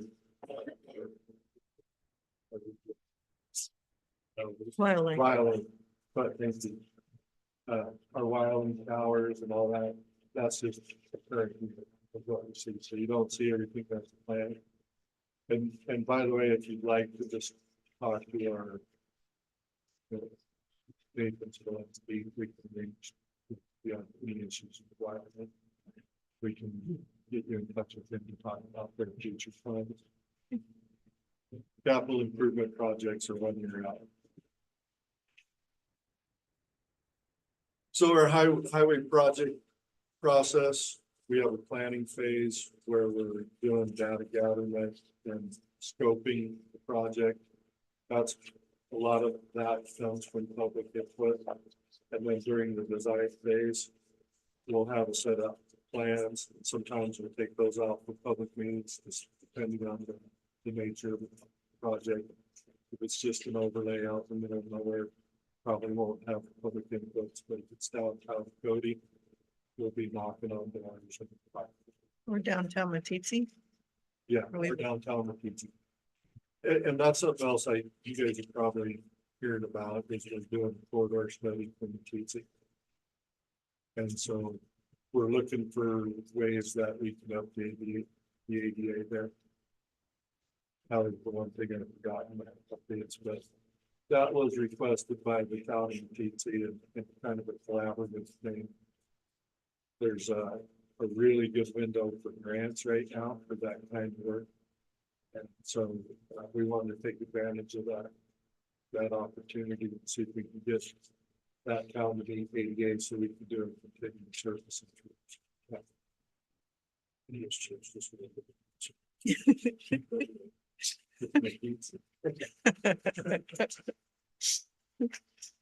So, and then during the contract phase, we have advertisement, bidding, award, construction, and then we also have public meetings as appropriate. That process.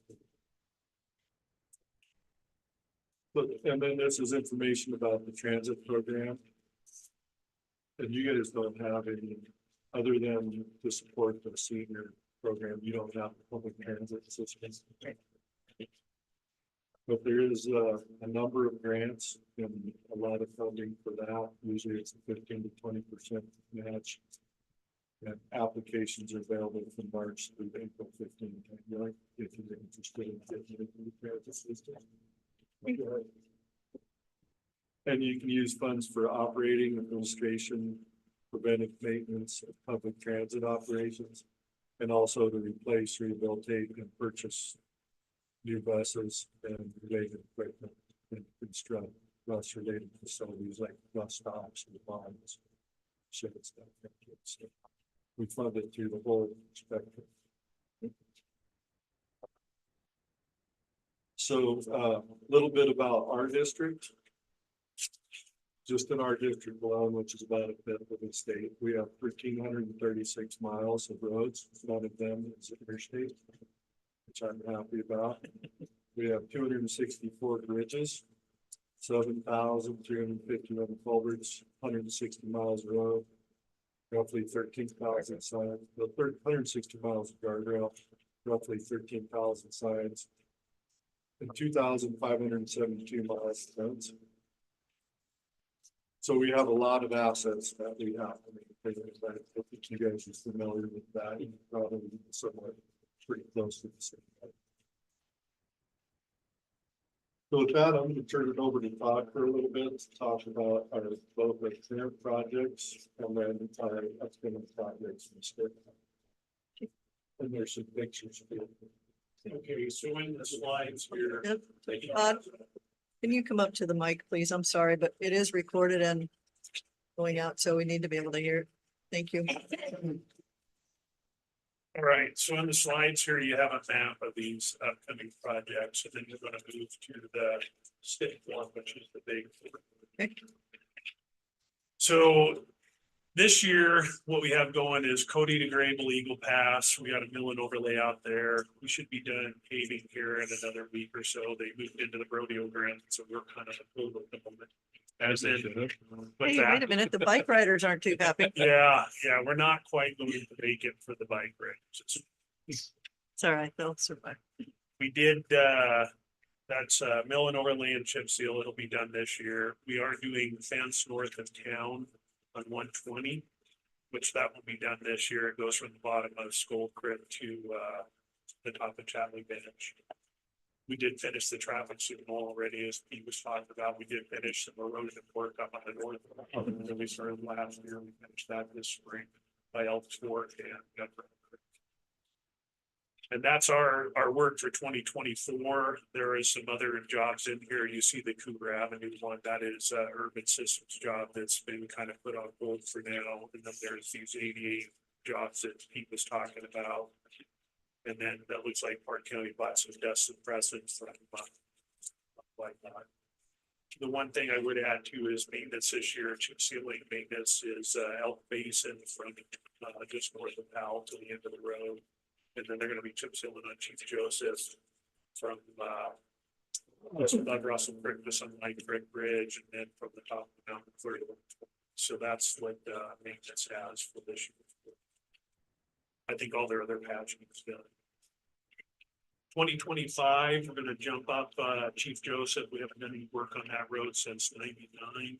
Up at the far end, we're gonna start at the intersection at 296 and 212, and we're gonna overlay coming back to the transfer station to south of Crandall. The other thing you see on there is an ERS at Oliver Gulch. We have a 60-inch pipe that's failing right there south of Crandall. So we have a partnership with the Forest Service and Game and Fish. We're gonna upsize that pipe, put fish habitat in there. Yellowstone Park to Cody, we got erosion repair. So from where they cliff dived to the rockfall fence, we're gonna go in there and put a gaming wall for part of it by where they cliff dived, and then we're gonna rip wrap that bank up to the rockfall fence. You can see where our bank is caving off of lake action. And then Pete talked about the job moving up and the Keatsy and start south into the Keatsy right at the school crossing. It'll go almost to the Gooseberry Rush area. That'll be. And then the right turn. The other thing we have that's not listed on here is we do have a district-wide chip seal in 2025. And part of that will be on the South Fork. The other part will be Trout Creek to the Forest. 2026, we got Cody Powell West. It starts right at Blair's Market, goes to railroad tracks to Ralston. It'll be a mill and overlay. And then ADA upgrades to the Powell. I know it's hard to believe that section's 20 years in. And then we'll be jumping up to Yellowstone Cody Palisades. That'll start at Fishhawk Trailhead and come down to the river bridge just west of Elksville Cliffs. That job will be a mill and overlay. That job is also the original job's 20. Then we got a job over there from Garland to Byron that'll tie those sections together. They're doing that paving for Byron. And then your guys' project will be the Great River Bridge on Park County Road 3XQ, replacement of that structure down there. 27, we got some various locations bridge replacement by Franny. And then we'll be back up on Chief Joseph on what's called the Sugarloaf section, which will go from the transfer station to milepost 17. And that'll just be in the one of 28. We have a fence on the 2 dot section on 296. And then Cody to Powell, Ralston section, so that'll start at the railroad tracks and just across the bridge. They just patched this last week. The canal will replace those approach slabs. Fix that correctly. It had a pretty good dip there. It was, Yeah, they did a pretty good job on Yeah. it, so it's a lot better. Then we'll also have Cody, Montana, Montana South, that's a line up there in Millen overlay from the Montana lane back. And then another overlay up there on the Cody Yellowstone, the Hanging Rock section, which will be from Knoxville back. And then we jump into 2030 where we're looking at the Stephanie McKenzie streets that Pete was talking about. And then Millen overlay from 17 to the bottom of the switchbacks and on Chief Joseph, which would complete all the resurfacing on that job in the last. That's what we got. Couple questions. West of Cody, just past Hayden Arch Bridge, just before the bridge. There's 2 places that are starting to settle there. What's your plan there? There's no plan at the moment. Geology is monitoring it. They have drilled that before. But they're finding is there's just voids everywhere underneath there, so they're just kind of watching a little bit. But yes, I watch it too. Yeah, it reminds me a lot of our stagecoach trail stuff that's Right. slowly dropping. And then the stretch of highway right past Sulphur Creek. I remember years ago, you guys only went so far because you ran out of money. And it's more the section west towards the rodeo, from there towards the rodeo grounds. Are there any plans on that? Yeah, I don't think these guys have gotten it added onto this step yet, but they've been kind of watching that too because it'll have to be. It's starting to fail. I agree. I just don't want to see that chunk out there by the bridge become the next. Keep on slide. Well. Last year we fixed that telephone creek slide up on Chief Joseph and it was just about that. Yeah. Oh. Yeah. It was on the verge of catastrophic. And that was the final one in, of a series of 5 slides. Now that we're all done, we have one back on the 2 dot slide. So, yeah, I think everybody's well aware of the West Rift is not good. It's 20 years old. Yeah, like I said, I remember when you guys did the one chunk, and it was just, that's what we had money for. Yeah, we did the piece in town through the curb gutter section, 2000. We did the other one in 2003 from there up to. oh, wow. Okay. Your light project in the tunnels went well. Yes. Okay, it's all done. Yeah. Thank you. And I'll look forward to the 2AB turn lane. I hit that 3 or 4 times a day. But yeah, I still don't agree with the idea that we can't go 5 lanes there, but realize there's some space issues because that's 70 and trying to join in and then slam on your brakes for somebody turning on 2AB is not much fun. Well, I see Dexter sitting back here, so Uh-huh. I'm sure he's very happy that we're not going any further than the turn because it would require a move. He's- Shoshone's in the way. I understand. I think we did some cost estimates on that a few years ago. It was a 2-mile section, but we were over 20 million. We'll see if it goes in. Irrigation and it's tight. Dexter, that's enough. No, I understand. I guess if it's okay with you all, we have a lot of public here that may have a thought or two about projects or ideas. Is that? Do you want to see if there's anyone else that has a comment? I know the school district's here. You heard the update on the crossing situation, so we can, go ahead, Mr. Orndorff. Whatever we can do to help.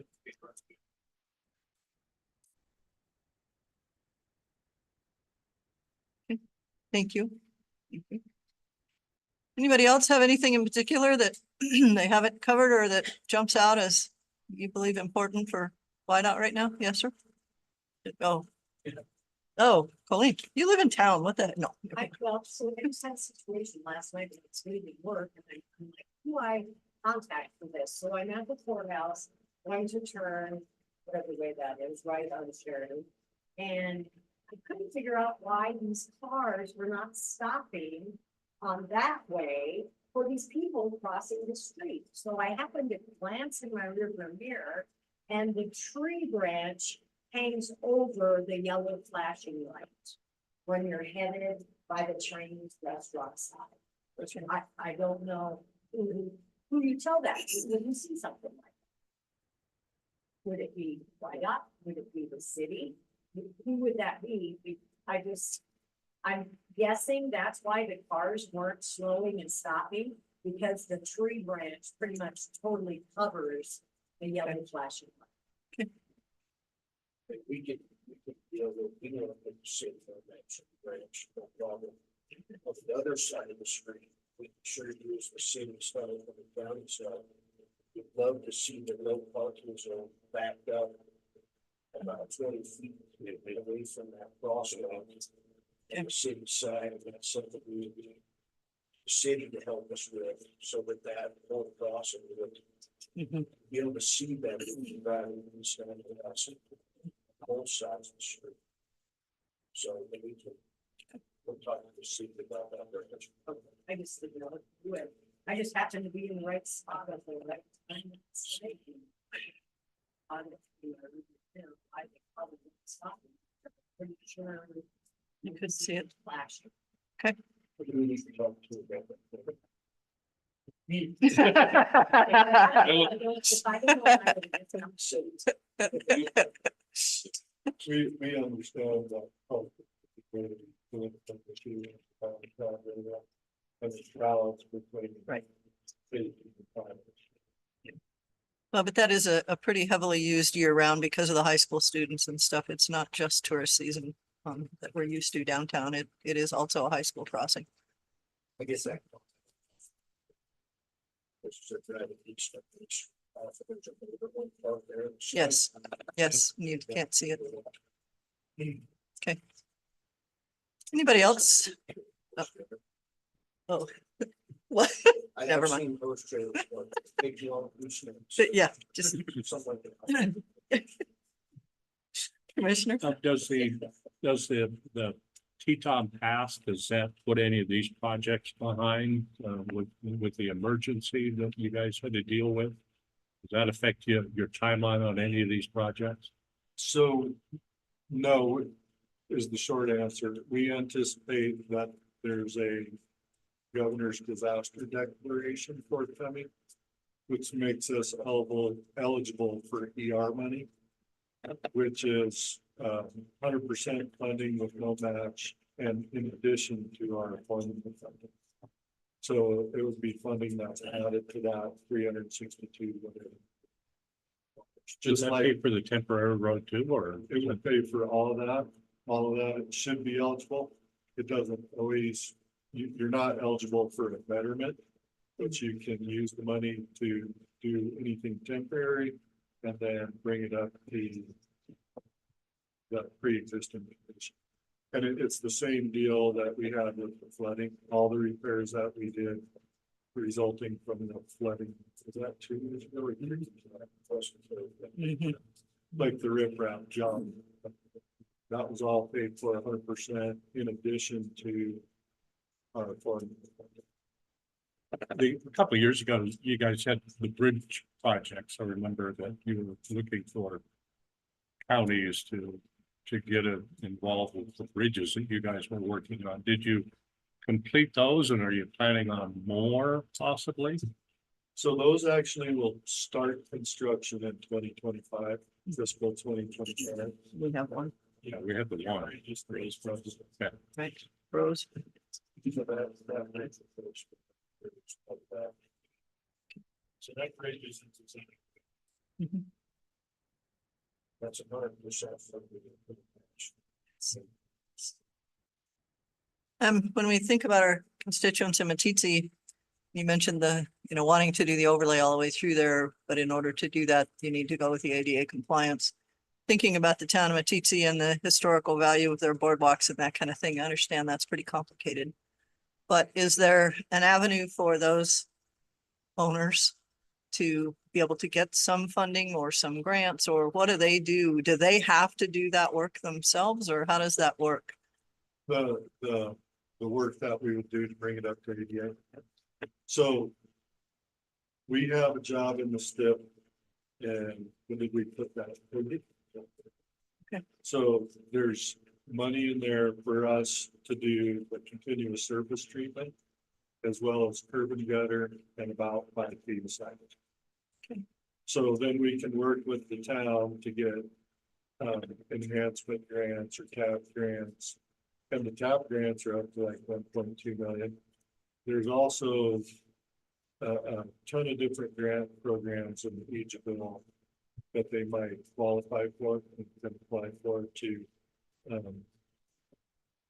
do things outside of what we have in our thing. So it could keep some of the boardwalks. You could use some of that enhancement money to say stamp and color the concrete to look like boardwalks. And that's what the public process is about, is to kind of determine what is important to that community and try and generate some level of consensus, or at least grudging consent on what we should do moving forward, right? Because we have to do a continuous surface treatment. We're also required to have all facilities within the NHS right away meet ADA standards. Right, and they've given us some grace period per se, but if we're not working on a plan to get everything up to ADA, that grace period, then that would jeopardize our company. When you mentioned 5 feet of sidewalk, that can be inclusive of whether it's boardwalk or concrete or design wise, or is wide up pretty much the concrete sidewalks? I don't know, I'd have to look into that. I think as long as the ramps, I think we could have a wood surfaced sidewalk. Okay. But it would be up to the town of Matisse to maintain. Right. Right, so towns rarely do choose something that's super high maintenance like that, and I think there's some people, it's looking like some of the landowners adjacent probably want concrete or more easier to maintain surface. And so some people would like to keep it up, and I think that's what we're trying to tease out. Is what is there a consensus? Or is there some sort of middle ground that we can come to try and preserve the rural character of Matisse and get it to be a good thing. There's also some really big hurdles to deal with right-of-way encroachments. Yeah. That is going to make it really difficult to meet ADA.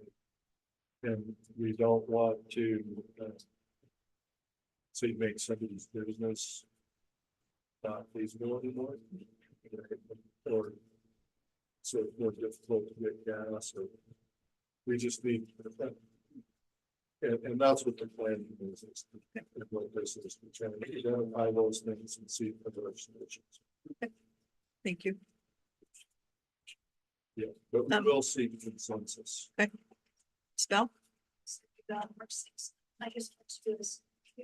Is stoplight that. That once we acknowledge that stuff. Maintain them.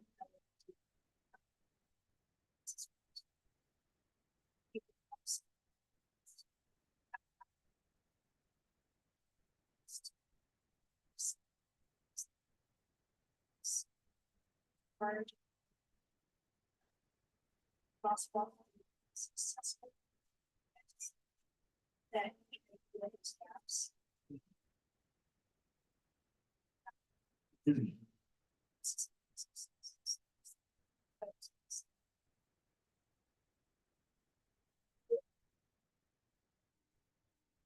Anybody else?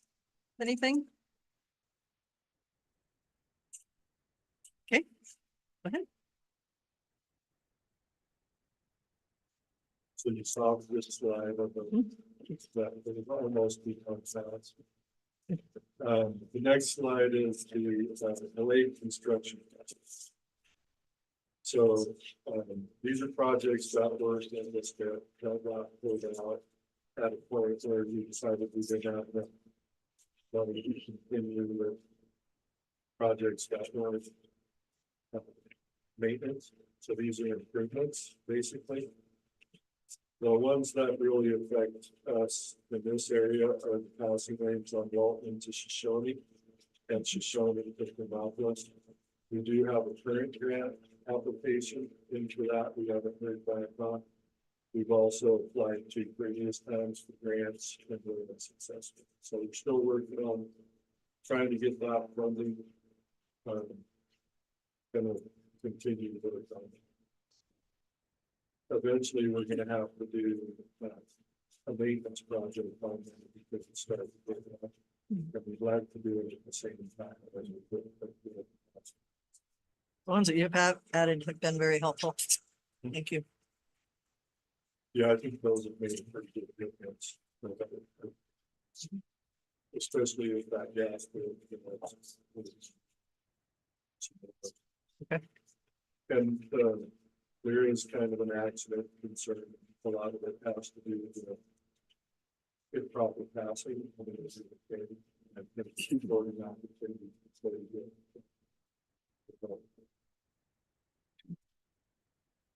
So then to wrap it up, there's a link on this page for the transportation grant opportunities.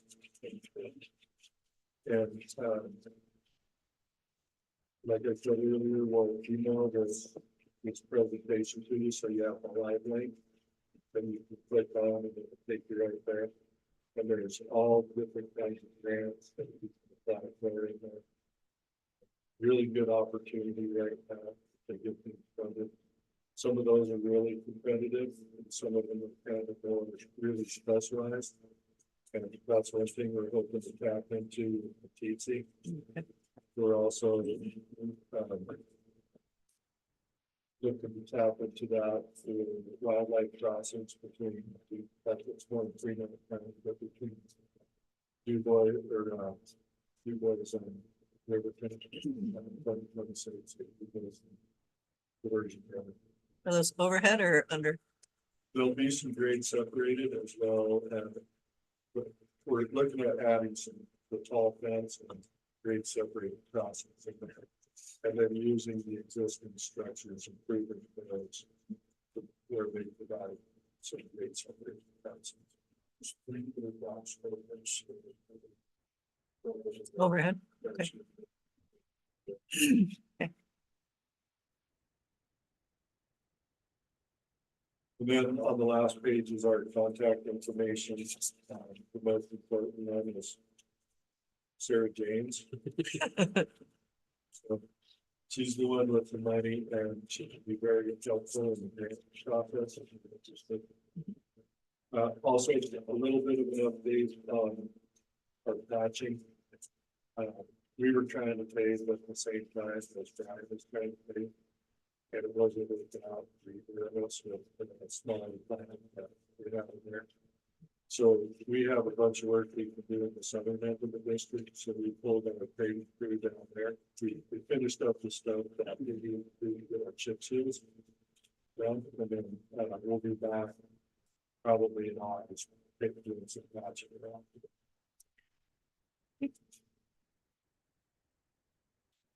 You gonna come take our building again and finish at some point in time? I don't know, that's kind of out of my hands, but it's been a very difficult process. The last email that I had was various decision makers at YDOT cannot get a line. Okay. I guess we're still on hold on that one for a little bit. Okay,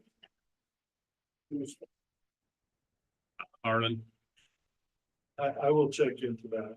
I've talked to the director. He's run that down. Anything else come to mind? Appreciate you guys coming. Yeah, we appreciate these meetings and the updates and to kind of know what's happening. Those ones say thanks for the. Best of the future. Well, I can't now because the damn city put up signs where horse trailers can't be parked on there. I mean, this is a horse town. It was built by horses and outfitters. Now I can't park my trailer on Main Street. Are you kidding me? So they allowed to be in the parade? Next thing you know, we're gonna have to put them in trailers to take them to the parade. Thank you, guys. Thank you. Thank you. Thanks a lot. You bet. I'm fine. He's been like that the last couple of years. Yeah, Yeah, off his meds. off his meds. Good to see you guys. Hey, Tony. This might be the last time, so thank you for your service. Thanks, Pete. Thanks, Dawson. Thank you. Thanks for coming. Thanks for having us. You bet. Good to see you. Okay. It's more if they're coming out of the canyon behind Simo. That's what you need to have. Out on the south. Yeah. Yeah. I came through the canyon of the Wind River Canyon the other day. And I had some jackwagon behind me. All kinds of opportunity to pass. And then he passes in a bad spot. Kind of escape the driving down there. Hate it. Hate it. Here's no dirt. Oh, yeah, you definitely about that one. Yeah. But torpedoes, boat, like through the full side of the boat, fiberglass boat, like right through So the one that killed Brad, where was that at? over in Idaho. It was in Idaho. Yeah. Stopped at a construction site, the semi can blow into there. Killed him. Stopped right at Flagler, there's like 3 cars. The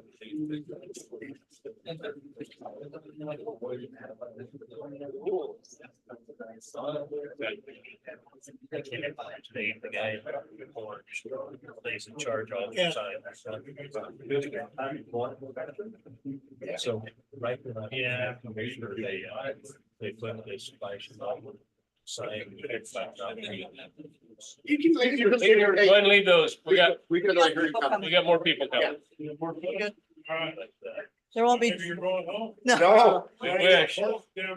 We still got a couple things left on the agenda. Yeah, no, that helped. They got some of them out of the way.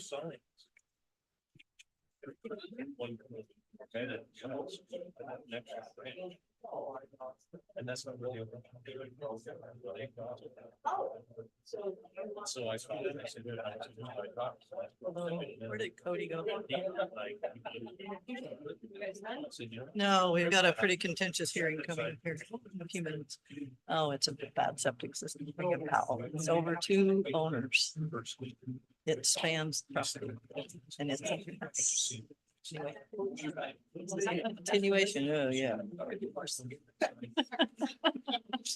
is he still south? No, and I might say. Oh, your other one. 13,000. Okay, oh, good. 13,000. Well, next week.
Okay, close enough. The next thing on our agenda is a continued public hearing for the Perrine appeal.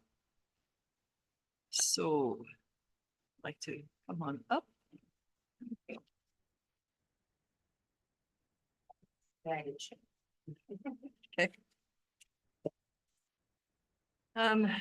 We left this with the commissioners having a few questions and hopefully we're able to obtain some of the answers that they were looking at at the last hearing. I don't know who wants to start or if you want to review or what we want to do here. Commissioner Evans been wanting to. Well, I had questions about the easement and come to find out, we really don't have anything to say about the easement. That's a civil issue. We did receive some more information. Was that system ever moved? So it's been in this current spot since, you know when? 1970 or before. This is Kenny's sister, Cindy Cooley.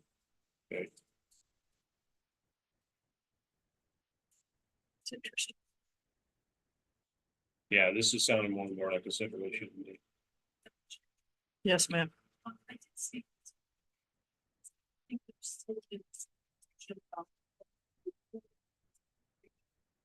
Today I was informed that Wyoming has regulated the construction of water resources since June. Department of Health, Sanitary and Engineering Services administer water, administered water and sewer regulations until it was transferred to the Department of Environmental Quality.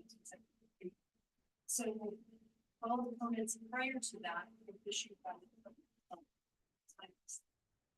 What he was unable to provide was evidence so far. He needs to look at the see if it was an issue or a system. I didn't get that information.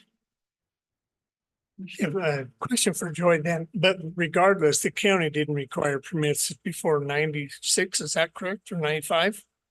Does it?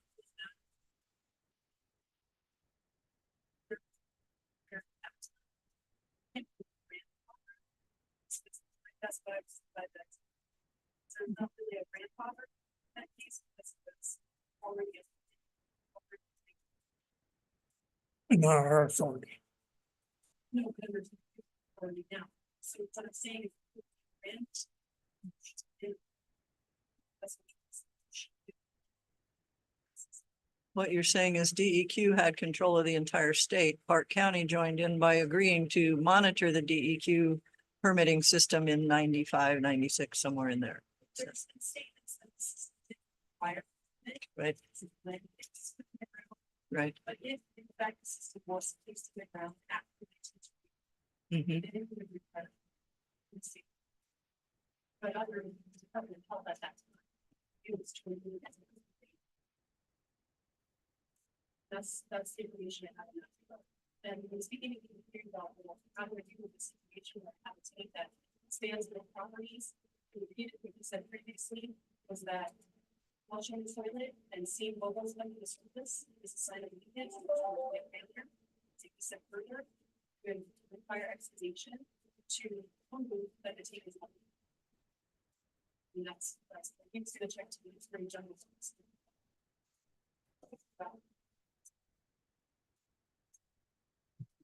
Madam Chair. Yes, sir. So if in fact there is a permit somewhere, then they would be allowed to work on it and modify it. If the system's failing, no matter what, it has to come to space. That's. So it doesn't matter what it's solved.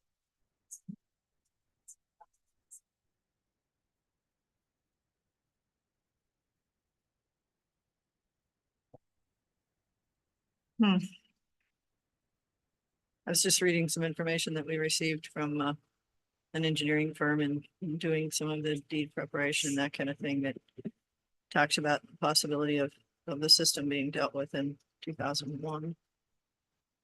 Or no system crossing the survey line in 2001.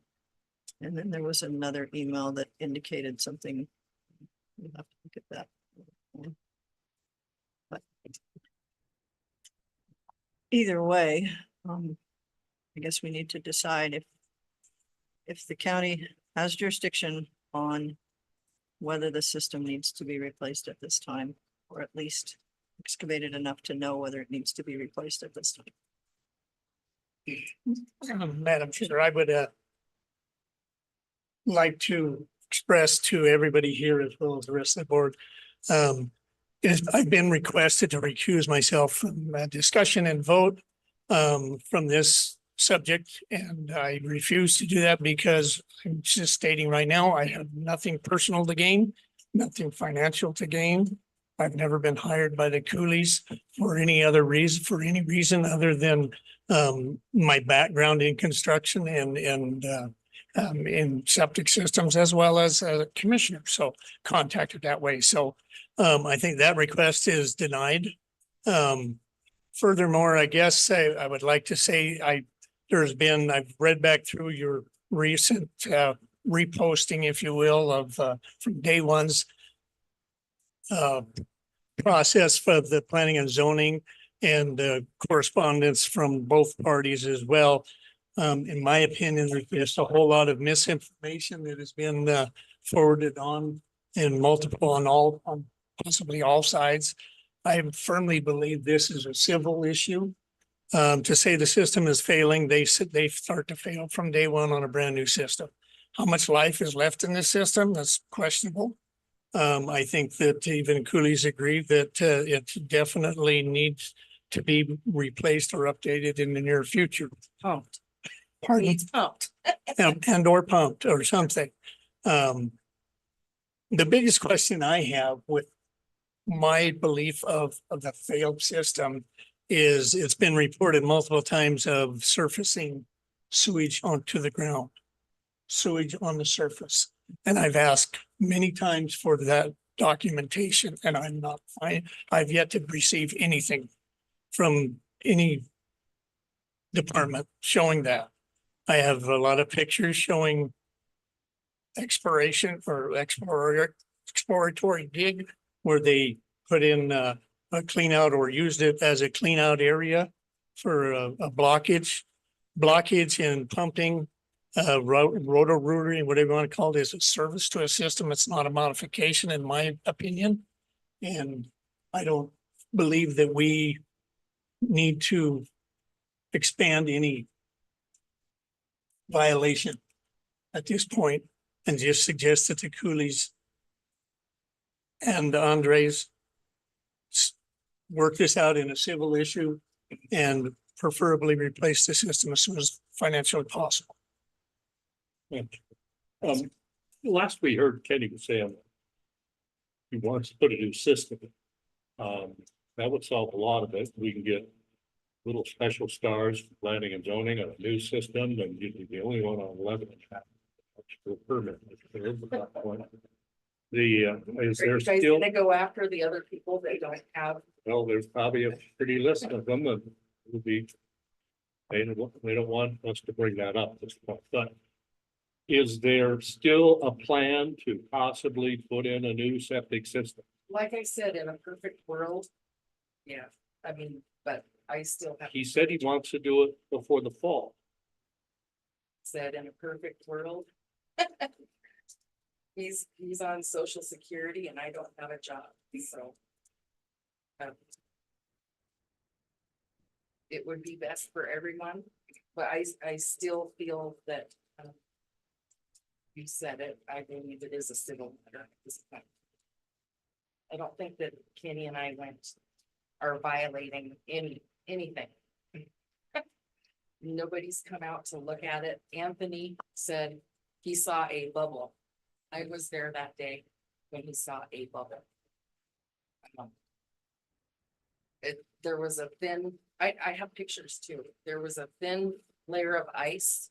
It was a December day and he said he saw a bubble. There was bubbles like when you see under ice. There's, I mean, how can you tell?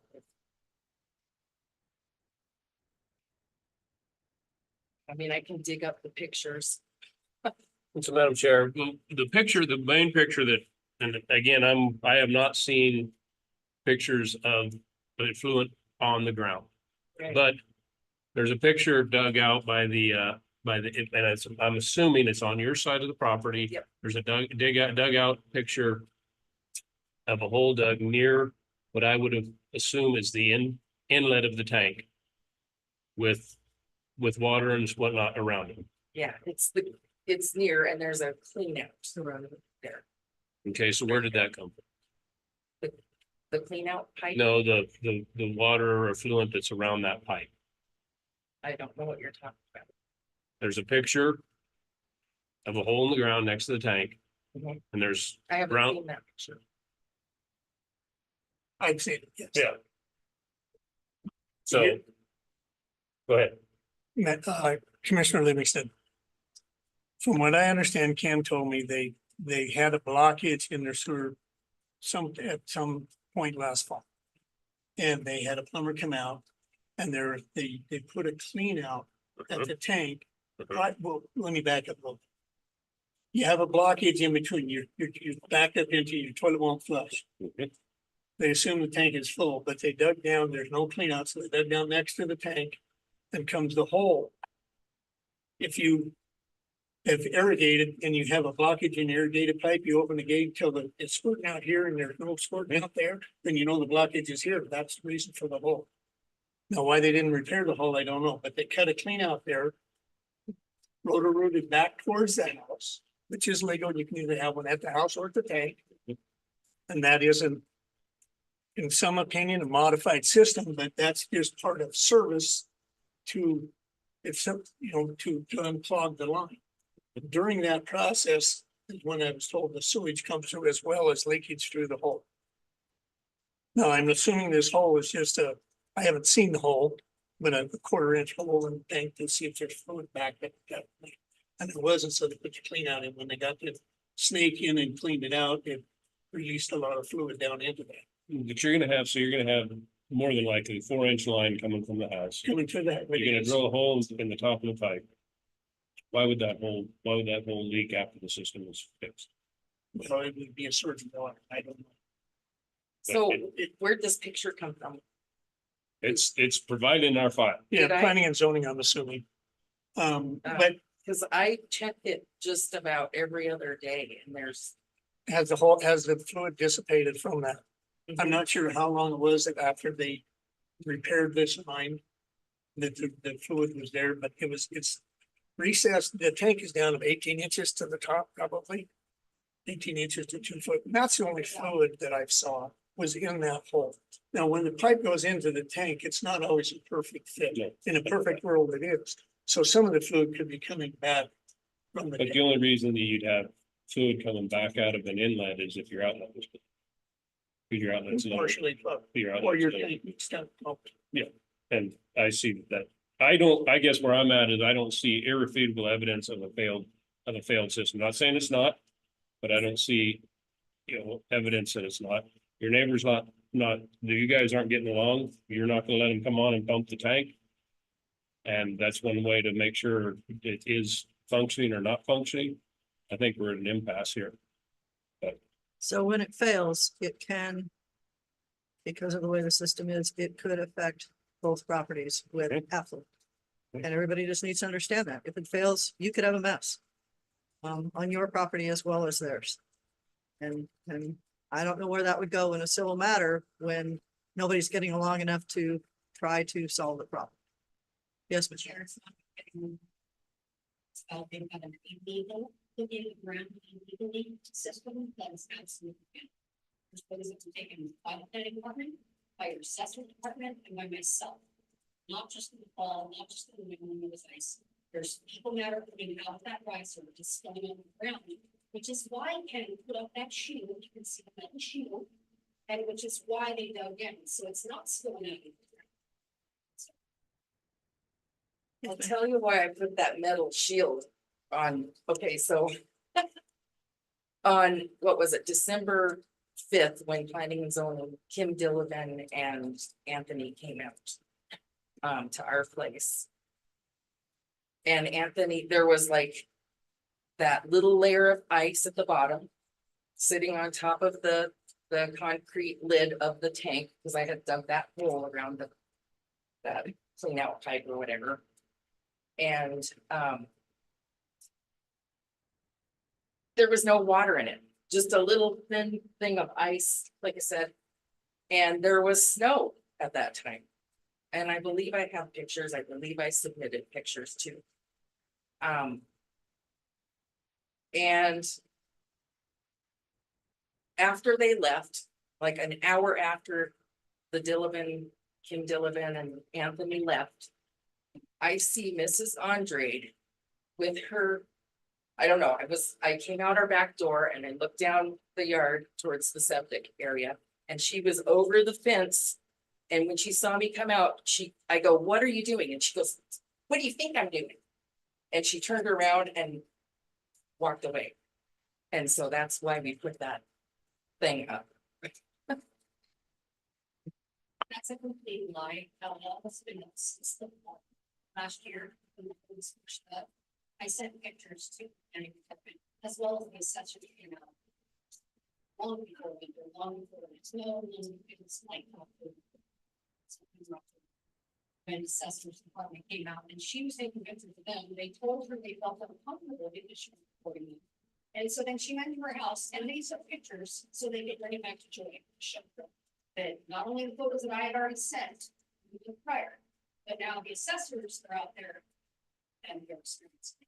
So. Is there currently effluent on the ground on your property? Is there effluent on the ground? You've said, you've stated that this system has completely failed. That's what I just asked you. So yes. There is as of today.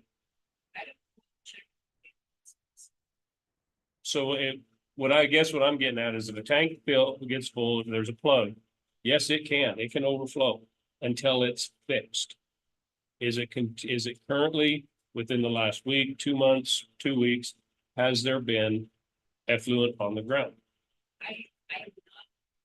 The fact that I back up the county planning decision as well as the DEQ. I had Eric from the DEQ out on my property. He looked down there. He saw, they put a cap on top of the riser so that you didn't see feces and urine spilling anymore. Which is, I sent a picture of to you guys. There is your people matter right there. So I don't know what more the board wants to show. If it's a one-time occasion, that's what I'm asking. If it's been a one-time, if it's been a continual thing, has the tank been pumped? But you won't allow them on the property to pump the tank, will you?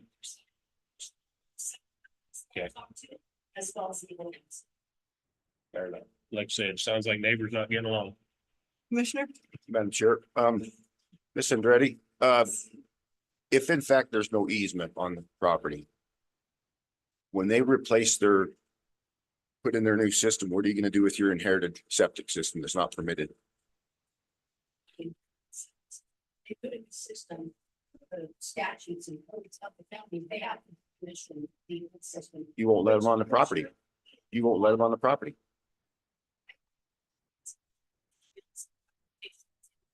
I've already told the county that or to work with anyone when we're ready to do commission. Once the new system's in place, I'm not gonna just let them come over and pump their stuff just to buy some time. That's not gonna work. I'm sorry, I've been dealing with these folks too, and without getting into a simple issue and burdening you all with all the baggage. I seriously left Southern California to get away from this kind of behavior from my neighbors, and I wanna live and just let live, and these folks choose not to. They're very aggressive with the fence. Anthony and Kim Dillon were there when they were yelling at me and holding insults at me over the fence, telling me to go back to California. So, you know, yes, this is a neighbor issue, but I can't move and get away from these people until this is resolved. Because I've got an illegal, failed, unpermitted septic system on the property line. You got a letter from an engineer. I paid him for his time. He did that survey. He looked at his field notes. He spoke with Scott Lewis. There was no septic tank on the line or around that property line when they shot that line. It was not 2000. I mean, the evidence is right here. It's cut and dry. This is a failed legal system, and I think the county needs to do their job in deciding this. That's my opinion. Commissioner. Madam Chair, I can tell you that the style of tank that is in the ground has not been made since at least 1978. So unless Mr. Cooley had one laying around to install in 2000, after 2011, that's impossible. That style of tank has not been made. I can tell you who made it. It was Carol Bovee, and he came up with a new design of the current tanks that are rectangle, not octagon. Let me ask you a question that came out of some of the notes that we have. And that is that the old tanks, and I don't know the answer to this, but I'm just gonna ask it. The old tanks didn't have two risers, That's correct. and there are two risers on this tank. That's correct. So how did that happen? They had to be installed at a later date from when it was manufactured, or they could have had a custom made at that time. But the cleanouts could have been made, installed later for sure. But I want to clear up an email that we did receive about the fact that proves that the tank is newer is false, because PVC has been around for 150 years. I sent you an email lapsed on what it is. They became very popular as a sewer pipe in the 50s and 60s. If you look up the assessment on the building in which this is serving is 1972, which would coincide with the style of tank that they have. If the tank, I'm not saying it couldn't have been put in afterwards, but it did. They found an old tank somewhere that had been sitting for at least 30 years to put in there. So the tank, as far as the clean outs, those should be able to be added, because it is much easier to lift the cap off, which is standard procedure to have those capped at all times. And pump it out as needed, as opposed to dig down and lift and remove the end pieces.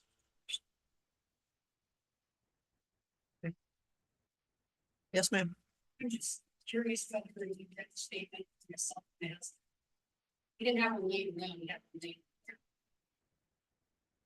You did read the statement. I've read so many false statements from you, ma'am. I don't take any of them into consideration. Yes. So you sound biased. And I don't know who requested you to remove from the decision making. It wasn't me, but now I'm requesting you. You're absolutely yes. Yeah. And that's what I'm wondering, if when you follow as much as we can, the time and the trail, was the old tank moved and reinstalled in this place after the surveyors did their work and the two outlets put on, which really doesn't matter because it's not permitted that we're aware of, period. So whether it was in 72 or 96 or 2011, like they're saying it, we still have a decision to make on this appeal as to whether we ask them or penalize Cooley and Brian for this system, whether we believe it's failed or not, and what the process needs to be. We're not going to get the answer from these two. Just a second, just a minute, Joy. Sure, I just want to make a final statement. So there's a lot of discussion about ethylene on the surface. You do not have to have ethylene on the surface. The system failed. So let's make that clear. Ethylene and as far as modification, any modification to the system requires a permit. And if you to modify the whole system, it needs to be developed to today's standards. I don't know when modifications happen or what modifications happen. Right. It sounds like it's a modification or repair happen. That would require a permit. So I'm just hearing different things. I don't, but anyway, I just wanted to clarify. Yes, ma'am. I am going to testify that I've been living there since 2010. And Kitty has not installed a new septic. Or found an old tank and put it there. That tank has always been there. This surveyor's notes are from 2001. So sometime after that is the projection. Whatever happened, we don't know and we won't know. I'm gonna have to go through pictures. I take pictures of everything, so. See how far back I can go. Commissioner, Joy, you consider pumping a tank modification. Would you consider putting a clean out to access the tank to modify or to pump it out? You're saying that modifies it. That is not a modification because the system itself is the same. The same footage of 4-inch pipe, the same size tank, the leach field, nothing has changed. To me, a modification in request for a permit is when you change the system. If all you're doing is increasing serviceability to it, whether it's snaking the line out or pumping the tank, that is not modification in my opinion.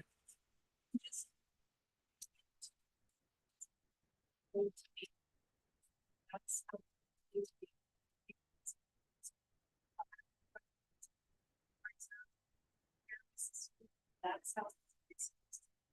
Repairing, but cleaning and servicing. What was the repair other than a clean out?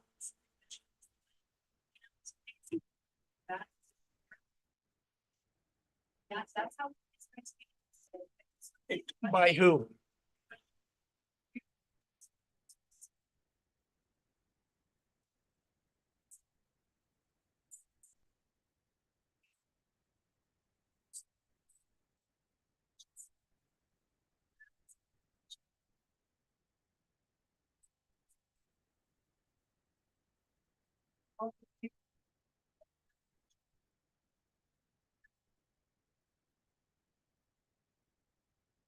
yes, ma'am. Speaking of bias, the Friday before our last hearing, I called Anthony with planning and zoning. And I complained about the Andres manure pile that they have stacked up against the fence. And nothing's been done about it. Their land slopes towards ours. They have animal feces. That's a whole different matter. I don't have any idea where that's at with planning and zoning right now. You can certainly check with Anthony again. Yeah, that's a whole different matter. We can only talk Okay. about the septic system that we're here to talk about. Okay. Thank you. Where do you want to go? I'd like to clean this up. I'm gonna go ahead and request to close public hearing. I'll second. Is it? I need to ask if there's any other public that wants to speak on this matter. He's going to make a motion to close the public hearing, but I need to ask one more time if there's anybody else that wants to say anything on this matter before we close the public hearing. Okay. Yes, yes. Yeah, it's on.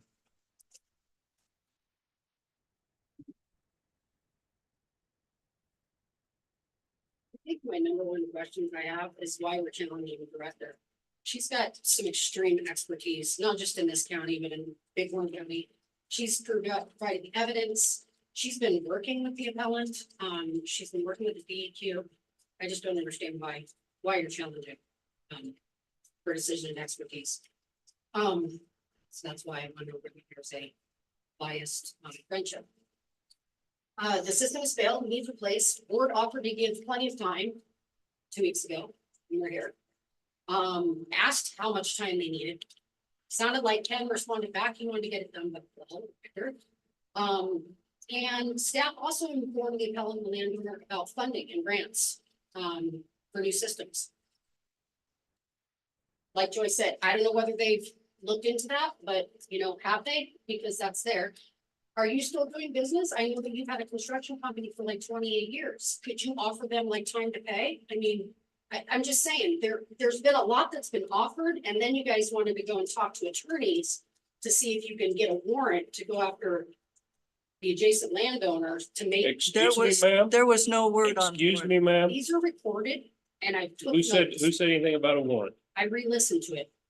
You fully said if we could get a warrant, and you said, I don't think we could. I don't think we can't get our county attorney to make it so that you get a warrant to force someone to pump.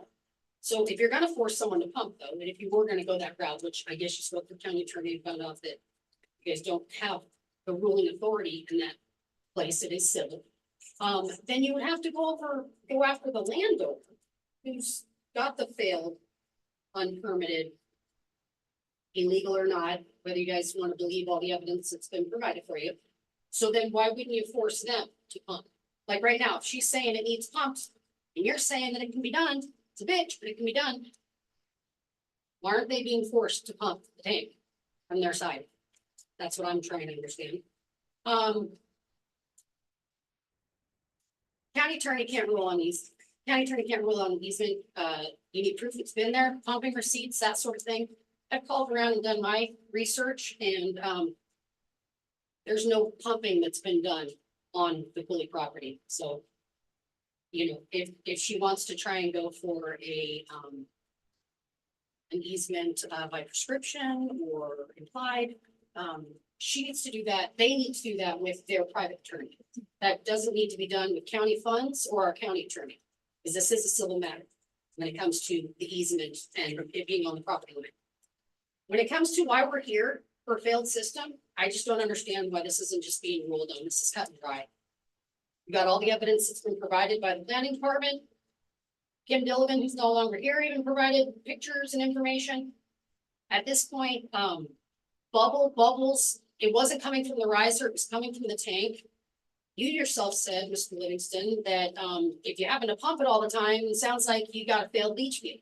Okay, so all these signs and evidence of a failed system, and yet I've been at this since 2022, September of 2022, trying to get this resolved.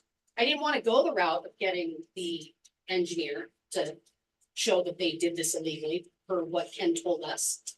You know, he wanted to do a handshake deal. I'll give you a little more on the north end, you bump it over on the south end. I screwed up kind of thing. But, you know, we're at the point now where I feel like there's serious overstep and bias going on. And I feel like this needs to be dealt with. It's a failed, unpermitted system. And I didn't know the information that Joy just brought up about the fact that it goes through, since 1920s. You know, that it goes through the state, and so there are methods. I also looked up land use changes and stuff in the system dating back, and you can see there where they had gotten a mobile and it's said that they had to hook it to a septic system. That's absolutely the system that we're talking about. So this whole process has appeared very biased, honestly. I'm just gonna state that. Ken Dillon's no longer with us, that's fine, but he kept sweeping it under the rug. The only time when stuff started moving was last year when I came down here to the planning department and Joy heard me talking to him at his desk. And that's when stuff started happening. Is when Kim stopped sweeping it under the mat and Joy took over. To Joy and staff, I just want to say the information I submitted from the engineer as well as the aerial photos changes the pre-1995 assumption of this failed unpermitted illegally installed system. Solids in the riser, effluent on the ground. I'm just reiterating what Joy said at the last meeting. Bubbles at the core of the tank, not what Ken drilled. The DEQ agreed failed in order to construct / install, including replace, repair, or modify requires a permit and an update to current standards. If there was a blockage or just full needing pumped, as stated, it would return to the house and not flush, like Joy said, and the DEQ advised. Bubbles were observed outside of the tank, not the riser. Commissioner Thiel said older tanks lose their seal and they're prone to leakage. Joy Hill responded, that's not allowable by today's standard, the tank needs pumped. Or replaced. Plenty of evidence of failure. County doing a deeper inspection of the tank was brought up at last 2 weeks ago. Maybe that's what you guys need to do, but are we gonna spend county money investigating this? I have already spent my money, which I don't feel like I should have to do, because the burden of proof is not on me. Burden of proof should be on folks who have the septic system. Tank leaking is failure. Tank leaking requires repair. That requires a permit and update up to today's standards. I'm just reiterating the stuff that Joy brought to the table. And just because it's old, it's allowed to leak. No, that's not how it works. And I agree with Joy on that. Kim, you said you feel like you're breaking the law, like you guys are criminals. It is the law to have a property permitted in the 2000s for everyone's safety, and some states are not made. No one's making you not able to live. Please Why- just address the chair, not, Oh, I'm sorry. thank you. No one is making, the appellant not able to live. I don't understand why they play the victim, but they can't go outside, garden, play with their grandkids, saying that this has been hard on their two grandsons and daughter, really rough. It's a huge lie and they know it. They had a camera pointed at my back door of my house and my backyard. If we were making it hard to live or it was so rough, not fun, as they put it, wouldn't they have proof? The reason that Ken received a phone call from my husband Why recently. don't we stick to the septic system issue as much as we can? The neighbor stuff, we can't do anything I about. understand that, but I think you guys need to understand when she's sitting up here at the meeting 2 weeks ago saying that they can't even go outside of their house because they're so afraid of me. I want it to be evident. I already spoke with Park County Sheriff and they took the camera down because they were completely invading our Okay, privacy. we did hear all that, but it doesn't really play into Okay, what we need to All right, do with the well, septic. I So just, you know. understand. I'm out there with my toddler Understand. in the back pasture and I'm calling out to a horse who's getting a little calf with a bull calf. And Ken from over there says, F and kick him in the effing head. I just look over and he goes, what the F are you looking at? Standing there with my toddler, like I'm not yelling insults and cursing over the fence. At them. Yes. Okay, So let's it just it needs stick to the okay, septic well, I system, just- please. I want you guys to understand, it's not a grudge.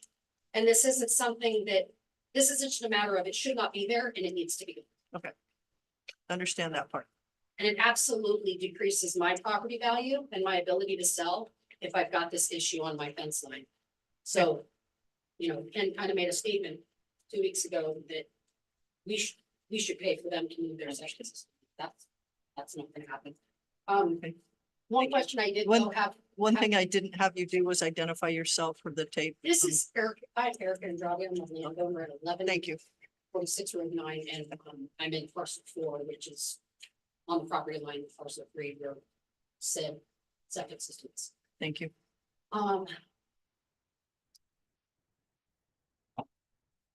Ms. Perrin stated that she's scared to pump. And Commissioner Dial said, these exposed older tanks, when you do pump, there is a possibility of collapse when they lose fluid inside and the concrete is eroded inside.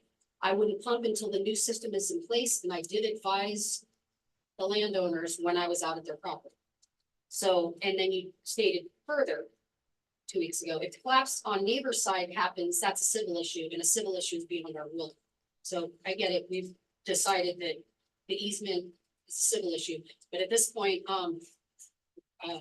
you pump every 3 to 4 years, I'm presenting to the board, prove it.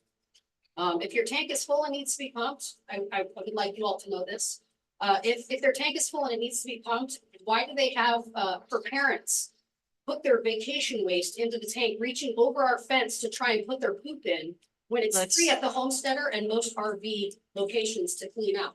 Our game cams pointed at the property line are proof of this. All right, again, Well, we're getting I into a mean- lot of civil stuff and I understand that. Not, we're talking about the tank, talking about her parents come when they're done with vacationing and they want to put the poop over my fence into the tank. If it was full and needed My clean, God. I've got it on. You are Hey, crazy. hey, with hey, you. hey, hey, You. whoa. She's got it on camera. She does not. I just want to move it on. So Good. you guys can decide on this so that we can get this thing off the property and proper. I mean, that would be great, because I can do so far behind these folks. Is there any other public comment?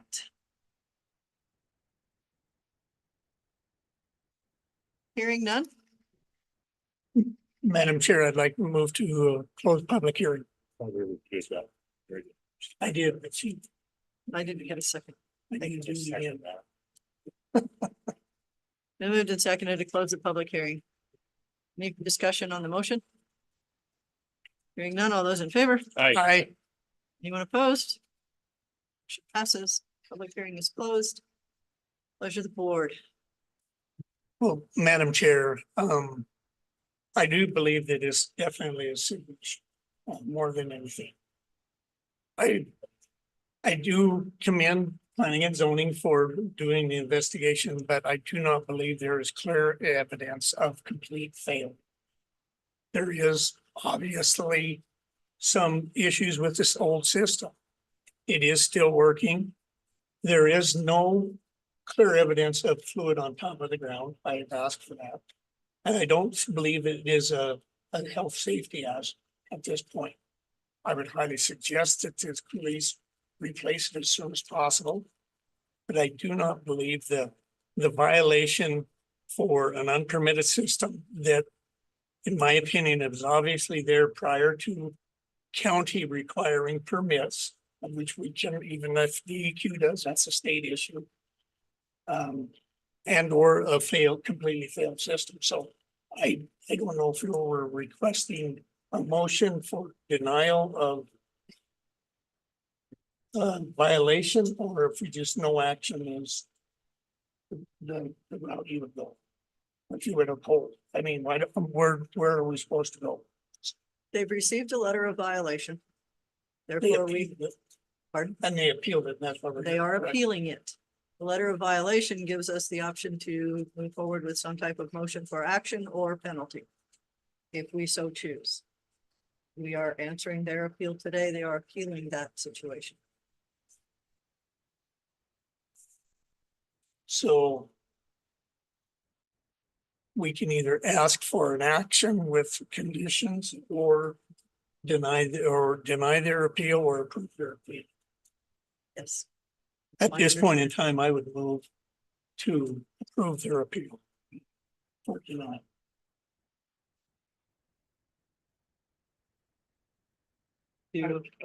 I'll second that with the thought of it has to be taken care of. You've got to come up with a septic system. Whether you take a job as sweeping or whatever. I hope you're a good bartender. You can get lots of gigs all over. I think that it has to be taken care of. You've got to come up with a septic system. You just can't sit there or live there with a system that isn't adequate or is not permitted as well.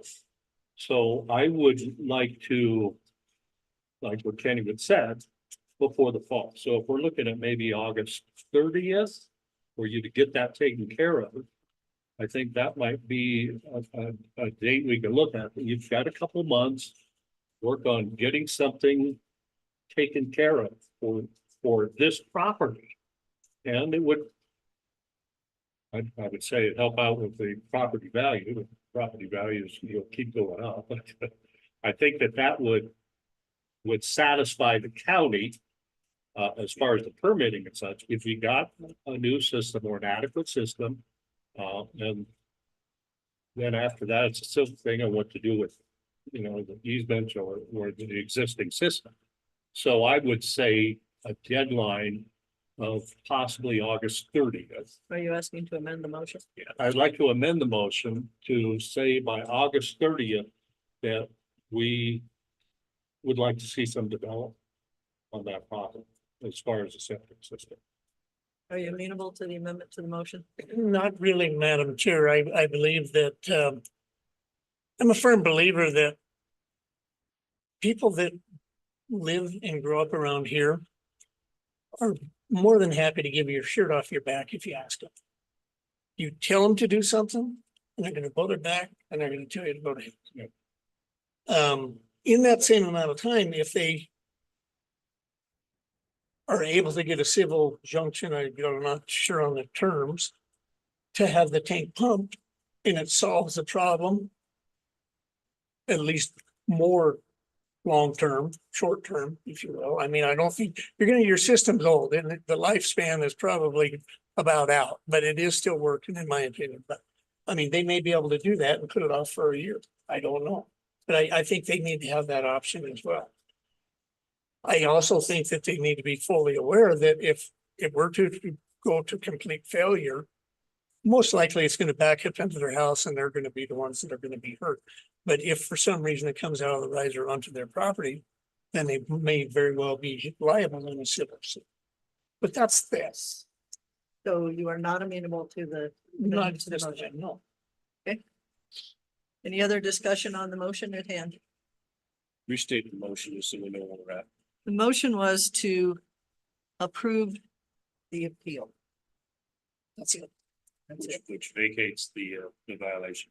Yes. Any further discussion? Hearing none, all those in favor of the motion, say aye. Aye. Right. Those opposed, Opposed.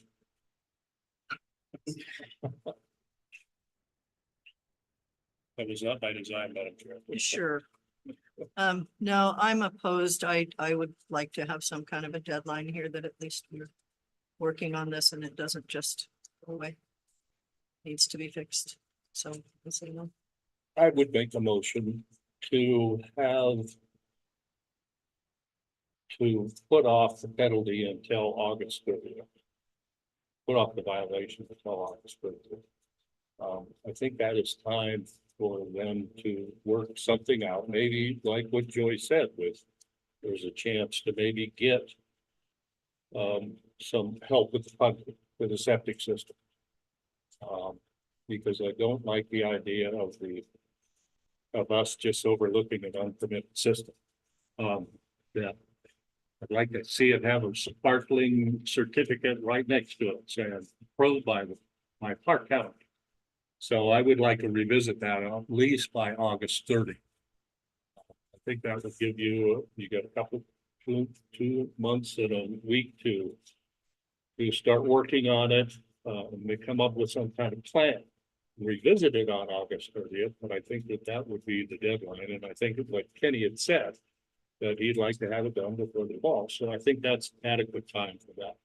So I would make the motion to, well, at least defer penalty until August 30th, when they revisit it. I would second that motion. Been moved and seconded to defer penalty on this issue until August 30th and revisit at that time. Any further discussion on that motion? Hearing none, all those in favor? Aye. Aye. Anyone opposed? Motion passes. So with that sitting there, you know that we have an August 30th timeframe that we're expecting some type of action being done, or if not, we will revisit the penalty phase and what needs to happen after that time. If you get anything done, please notify the planning and zoning office. If you don't, we will be back in touch with you on August 30th. Okay? All right. Thank you. Okay. Fine, they're up, if they're not deal with stuff. The last thing on our agenda. Brian Edwards, Park County Engineer, updating us on what he found with our two construction contracts, number 1 and 2, from earlier this morning when those were open. So if he has a recommendation. Yes. No, I don't think so. No. No. We put it off There's no resolution. till we can hope we get a resolution. Yeah, it is not. resolved. Not resolved, so no resolution. You just like paper today, don't you? Wonder, but it's fine. Oh, and I can't even, how am I supposed to read this? Hey, it's bigger than usual. I'll let this one flow as well, so you got Peter. Thank you, Sheriff.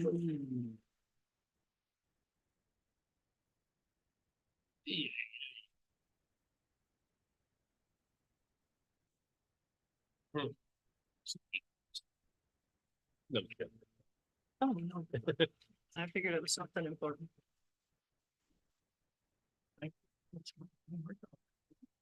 Yeah. Yes, it comes. What do you got going on? Oh, I think you said your horse got it. I was like, No, why not in for Porsche? that's pretty important.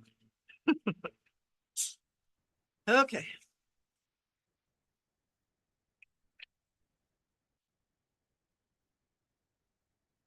You're not taking any chances on this, are you? I don't see a lot of red numbers. I think we're good. They'll look really close. Way down there to the bottom, really fine. Oh, yeah. So you're good. Yeah, thanks. Not sure I wanted to see that. Okay, thank you, Madam Chair. The first one is the Cape Font is the contract day. That's for the earthwork and related site improvements for phase 2 of the landfill. As you recall, we had just the one bid for Nicholson Dirt Contracting. We went through, Travis and I went through all their numbers. We didn't find any errors or irregularities, which is good. And their price, their base price was actually very close to my engineer's estimate, which that hardly ever happens to me. And so we were within 5,000. So I really feel like the base bid's good. We went back and double checked. So we double checked all the bid bonds were there. Everything was in conformance with the bid and contract documents, all the non-collusion affidavit, all the things that were required by the bid documents were submitted, so they were complete. In looking at the deductive alternates, I think that first one we could exercise, which is A1, $1,000. And then I'm gonna recommend E3 and A4 also, which is 23,000 and 12,000. These are good prices that Jim provided for us. On A3, we're thinking we're gonna end up using that crushed concrete at the site, so we can probably just save that and we'll just work it out with Travis's guys and Road and Bridge. And so anyway, I think we're talking about 36,000 in deductive alternates. I think we better leave A2 alone. That's clean wash gravel. That's hard to come by, and that includes providing that material. So I think he's got a fair price to do that. Okay. So if we take the base bid of 1,108,668, subtract out the 36,000, that makes a recommended bid contract amount of $1,072,668.00. That's $1,072,668.00. And I would recommend that we award this to contract date and Nicholson Dirt Contract. Okay, pleasure of the board on this first construction contract A for the waste disposal, earthwork and site improvements. Madam Chair, Yes, sir. I would move to approve the award this contract as stated by our engineer, 36,000. Make it the 9,082,660. It's 1,072,000. 1,070,000. Oh, I'm sorry, I'm reading on $1,070,668.06. Second. Been moved and seconded to approve the bid from Nicholson for contract A. Earthwork and site improvements. Any further discussion? Yes, sir. Madam Chair, I'm not disagreeing with the recommendation. I'm just, my concern is, only having one. We had 8 contractors. We pushed bid packages. And 1 out of 8. Yes, sir. And I think I can explain that. I believe once the contractors start looking at it it's kind of a win-lose situation, but the county, we excavated quite a bit of that material out of the cell. So there's really not a lot on it for a contractor. A lot of their price is materials. So if you look at pipe, the gravel. So I think it probably for like some of these contractors, like an off-to-all, there was probably not enough meat on the bone to make it worth their while, is what I suspect. It would be a good job. Nicholson's done a lot of work for the county on landfill jobs. And the other thing I'd say is, if their price was way different than my estimate, I would worry about it, but they're a known, we work with them, want to do a great job. I think they give it a fair price. And I'd recommend it. Any further discussion on the motion to approve Nicholson? Hearing none, all those in favor? Aye. Anyone opposed? Okay. Contract B. Thanks, Madam Chair. We have a little more competition on the contract B, which was the liner group. And I will say, as far as I know, contacted every lining company in the country, so we did get a lot of interest. We ended up with 8 bids that we opened up this morning. All the bids were lower than my estimate, which never happens, usually low. So I think that's all good. All these prices are very good. The other thing I'm very happy with is how close they are. I went from, 840 to 930. Yeah, 937. I mean, that's very, very tight bidding, which I'm very pleased about, very competitive. In the end, Travis and I went through these. We only found one error. That was on Patriot Environmental and it amounted to a $5 difference. So it's really not a big deal. And it was it was a unit price times units error. That once we fixed it based on the unit price, you could see the number. The actual numbers, the 841,703.67. And the bid that they submitted was 841,711.67. So I think that's a $5 very minor situation, but everything else added up, no other irregularities. We went through the other things we looked at. Wyoming preference, Park County preference does not come into play because they're all out of state. They met the requirements for the submittal time to the clerk, open at the, or on time, properly labeled, bid forms were signed, legible. These are the things I didn't put down on the other contract, but this is what we looked at. The bid bond was submitted and approved for the 5% amount of the contract. We did get a letter from the surety on the performance payment bond that one would be provided on initiating the contract. They submitted a safety summary, which was submitted and approved. All of them were asked to provide 3 reference jobs. I mean, they had a minimum, I think it was 2 million square feet of in the past 5 years of liner, and they all met that. And the one that we're looking at as far as the low bid, Patriot Environmental, they had projects got listed there, just recent projects in Arizona, a couple projects in Texas. Travis and I called one of the reference we were able to get a hold of.